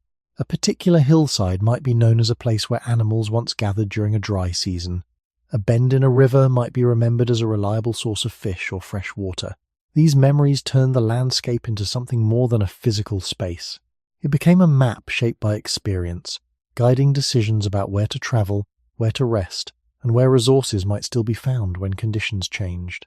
The ability to see the land through memory allowed human groups to respond more effectively to uncertainty. If an expected food source failed in one location, people could recall other places where similar resources had been found before. These alternatives did not always guarantee success, yet they provided options that might not exist for animals whose movements were limited by instinct or strict habitat requirements. In this way, memory and shared knowledge functioned almost like an invisible tool carried by every member of the community. Another effect of this accumulated knowledge was the gradual refinement of daily practices. As generations repeated the same activities, shaping tools, building fires, preparing food, and traveling between camps, they learned which methods worked best. A tool shape that proved more reliable could be copied again and again. A campsite that offered protection from wind might become a regular stopping point during seasonal movement. These improvements rarely appeared suddenly. Instead, they emerged slowly as small adjustments made by many individuals over long periods of time. Archaeological layers sometimes reveal these gradual changes through shifts in tool design or patterns of settlement. Each change reflects the quiet process by which human communities adapted their practices to better match the environments they encountered. Over thousands of years, this process produced a flexible system capable of adjusting to many different landscapes. Humans did not need to dominate every environment through physical strength. Instead, they relied on the ability to observe, remember, and refine their behavior across generations. Through these habits, a species without claws, thick armor, or exceptional speed developed a form of resilience that could endure through environmental change and uncertainty. The strength of humans lay not in any single trait, but in the steady accumulation of experience that shaped how each new generation approached the world around them. When we step back and observe the long sweep of human history, the pattern that emerges is not one of sudden dominance, but of steady persistence. Human communities did not arrive in the ancient world as the strongest creatures on the landscape. In many environments, they shared space with animals that were faster, larger, and more physically powerful. Yet over long stretches of time, the archaeological record reveals a quiet continuity of human presence. Stone tools appear in successive layers of earth. Hearths leave behind circles of charcoal that mark repeated occupation. Fragments of bones bearing marks from cutting tools show that food was prepared and shared again and again across generations. These traces do not depict a species overpowering the natural world through brute force. Instead, they show a species learning, adjusting, and returning to the land with a growing understanding of how to live within it. This persistence arises from the interaction of the many elements explored throughout this story. Endurance allowed human bodies to travel across large territories in search of water, plants, and animals. Tools transformed simple materials into extensions of the human hand. Fire created warmth, light, and new possibilities for preparing food. Cooperation allowed groups of individuals to coordinate their efforts in ways that multiplied their effectiveness. Communication carried knowledge quickly from one person to another, while memory preserved lessons learned across many years of experience. None of these elements alone explains human survival. It is their combination that forms a system capable of adapting to changing circumstances. When one resource declined, another might still be available. When one technique proved less effective, it could be replaced by another, discovered through observation and experimentation. In this way, human communities slowly constructed a flexible relationship with the environments they inhabited. Over time, this flexibility allowed humans to remain present, even as many powerful animals faced difficulties adapting to shifting climates and ecosystems. This does not mean that humans replaced those animals directly, or that strength played no role in the history of life. The disappearance of many ancient species involved complex interactions between climate, environment, and ecological change. Yet within those changing landscapes, humans demonstrated an unusual capacity to endure. Their survival did not depend on a single trait perfected through evolution, but on a network of behaviors, tools, and social relationships that could be adjusted as circumstances changed. The strength of this system lies in its openness to learning. Each generation begins with knowledge passed down from those who lived before them, yet it also adds new observations and improvements of its own. Through this continuous exchange between past experience and present discovery, human communities build a bridge across time that links countless lives into a shared story of survival. When we consider why humans remained while stronger animals disappeared, the answer may not lie in power at all. It lies in the quiet ability of humans to learn from the world, to remember what they have learned, and to share that knowledge with others who will carry it forward. The landscapes of the past were filled with creatures of remarkable strength, yet endurance in the deepest sense belonged to a species that survived not through force, but through understanding. And as we reflect on that long journey, a final question remains open for anyone listening in the quiet hours of the night. If the survival of our species was built upon learning, cooperation, and memory, how might those same qualities shape the way humans continue to live in the changing world of the future? Across many regions of the Earth, the archaeological and fossil records reveal a gradual change in the communities of animals that once filled ancient landscapes. In earlier layers of sediment, the remains of large and powerful creatures appear frequently. Massive herbivores roamed open plains, and formidable predators followed the movements of these herds. These animals possessed bodies shaped by long evolutionary histories, adapted to particular climates and vegetation. Yet as time moved forward, some of these species became less common in the record, and in certain places they disappeared entirely. The reasons for these changes remain complex and often difficult to trace with certainty. Climatic fluctuations, shifting vegetation, and alterations in water availability all played roles in reshaping ecosystems across thousands of years. In some regions, periods of cooling or drying altered the plants that supported large grazing animals. When those plants declined, the animals that depended on them faced increasing pressure. Predators in turn were affected when the populations of their prey changed. The disappearance of species therefore rarely followed a single cause. Instead, it unfolded through a chain of ecological adjustments linking climate, plants, and animals together. Humans lived within these same landscapes during many of these transformations.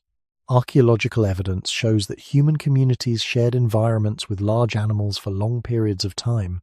Stone tools appear alongside the bones of animals that once dominated plains and forests. Cut marks on some of these bones suggest that humans occasionally hunted or scavenged such animals, using tools to process their meat and hides. Yet the presence of these marks does not necessarily indicate that humans alone were responsible for the decline of large species. The relationship between humans and other animals was part of a broader ecological system influenced by many factors. In some regions, humans may have added additional pressure to animal populations already affected by environmental change. In other areas, climate may have played the dominant role. Scientists studying these patterns often examine multiple lines of evidence, including fossil distributions, pollen records that reveal past vegetation, and the timing of human presence in particular regions. These investigations help build a picture of landscapes undergoing gradual transformation rather than sudden collapse. Within these changing ecosystems, human communities continued to adapt their behavior in response to the resources available. When large animals were abundant, they might become an important part of the diet. When those animals became less common, people could turn to smaller animals, fish, or plant foods. Archaeological sites frequently show a mixture of different food remains, suggesting that human diets were rarely limited to a single resource. This flexibility allowed human groups to remain present even when particular species declined. The disappearance of some powerful animals, therefore, did not necessarily remove the foundation of human survival. Instead, it altered the balance of resources within the environment. Human communities adjusted their practices accordingly, drawing upon the diverse strategies that had developed over generations. In this context, the survival of humans does not appear as a moment of victory over stronger animals. It appears as the continuation of a flexible system capable of responding to ecological change. While many large species faced increasing difficulty maintaining their specialized ways of life, humans relied on a broader range of behaviors that could shift as conditions evolved. The landscapes of deep history were filled with creatures of remarkable strength.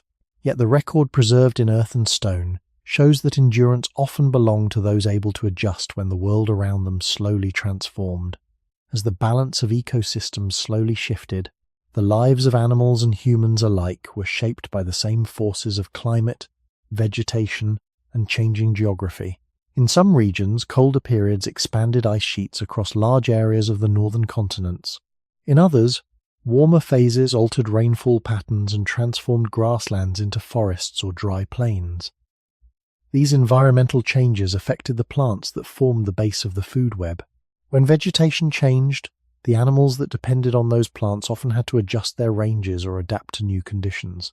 For large herbivores whose diets relied on particular grasses or leaves, even gradual changes in plant communities could create significant challenges. When the plants they depended on declined or shifted location, these animals were forced to move farther in search of suitable food. Such movements sometimes led them into unfamiliar territories where other species competed for the same resources. Over time, the pressures created by climate and vegetation could reshape entire animal communities. Predators that depended on those herbivores also faced new conditions.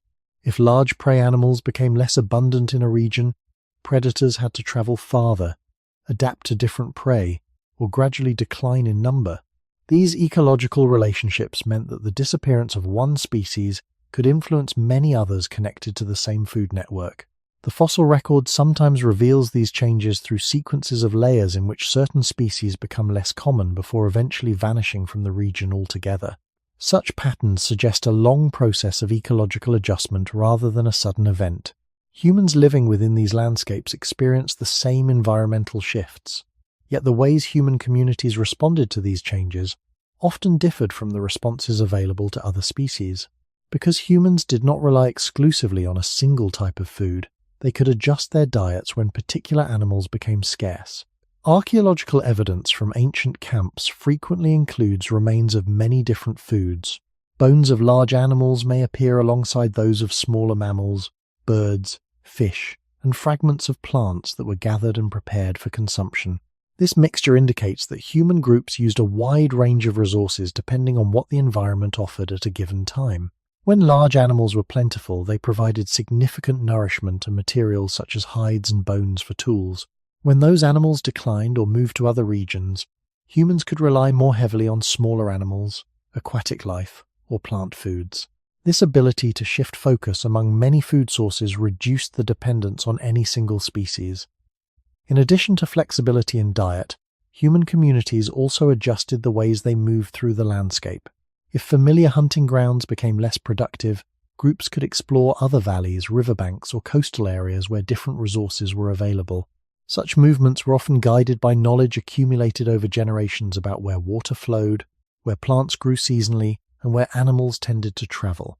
By combining memory with observation, human groups could respond to ecological change without remaining fixed within declining habitats. These adjustments did not remove all challenges. Periods of scarcity likely occurred when environmental changes happened faster than communities could adapt.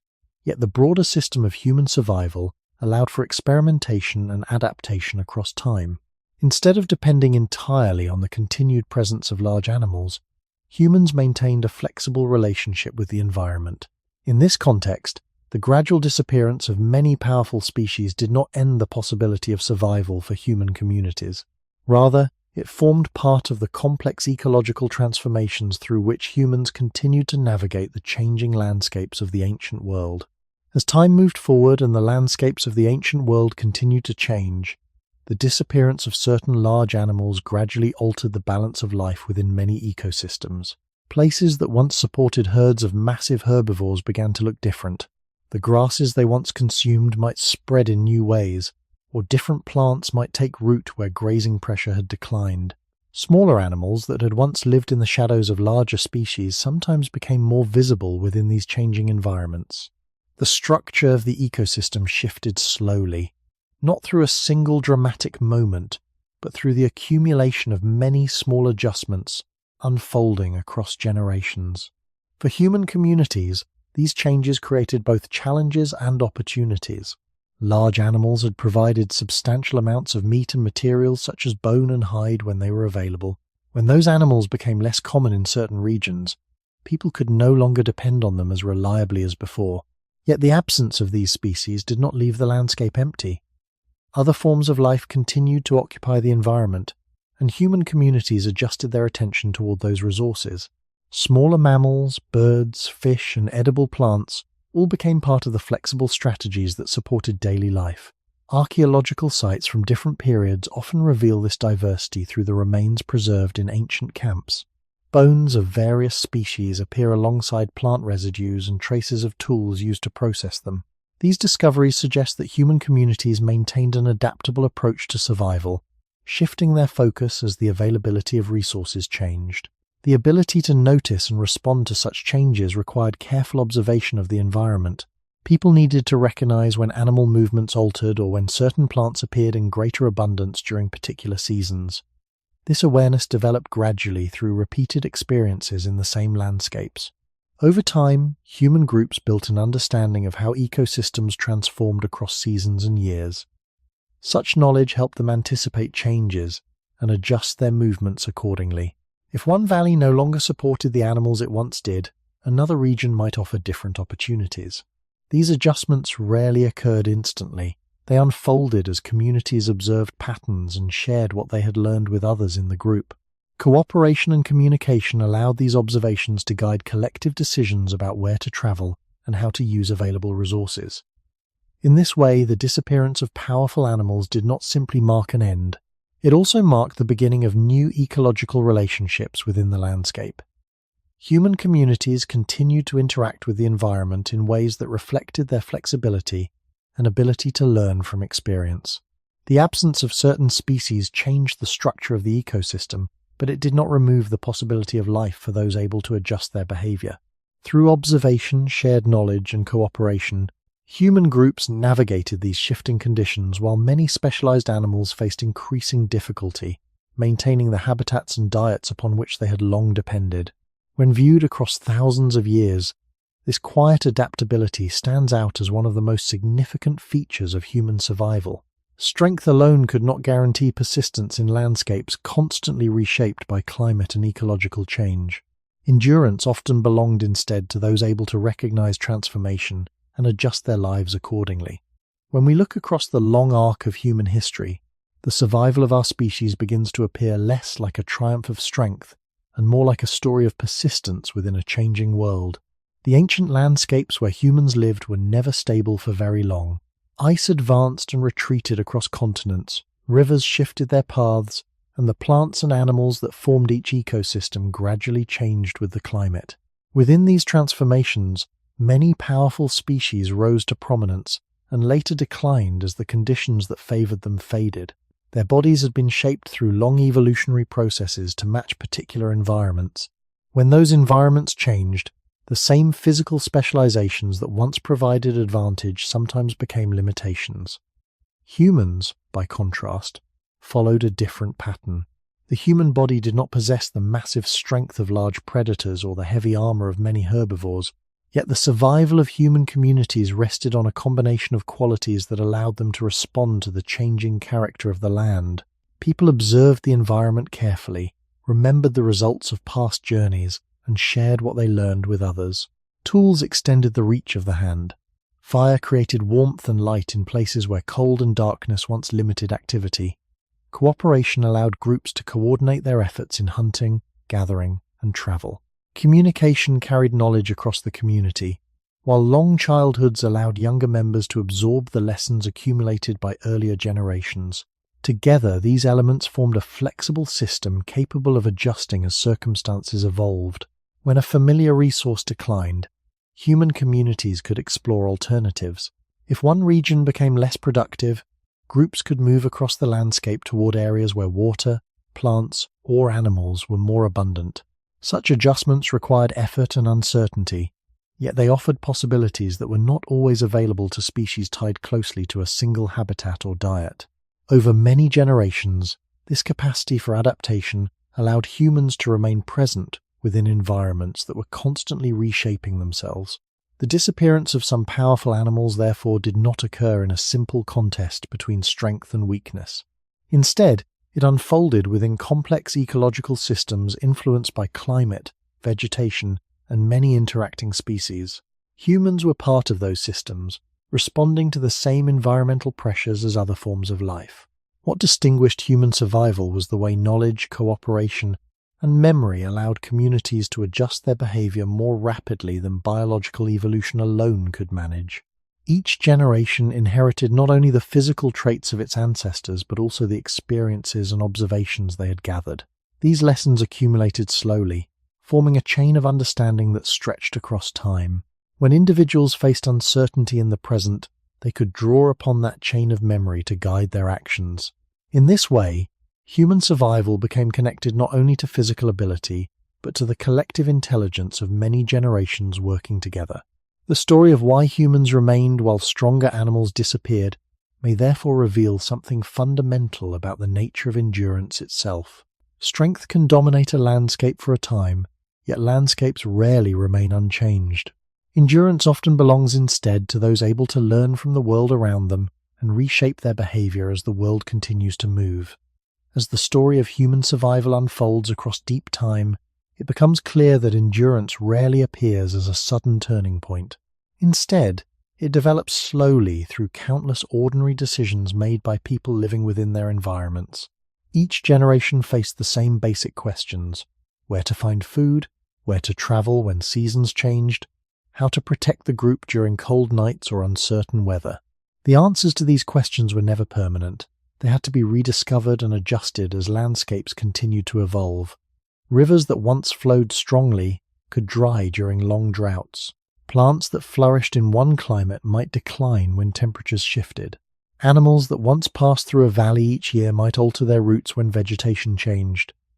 In such conditions, survival required attention to subtle details that revealed how the land was transforming. Human communities learned to observe these details carefully.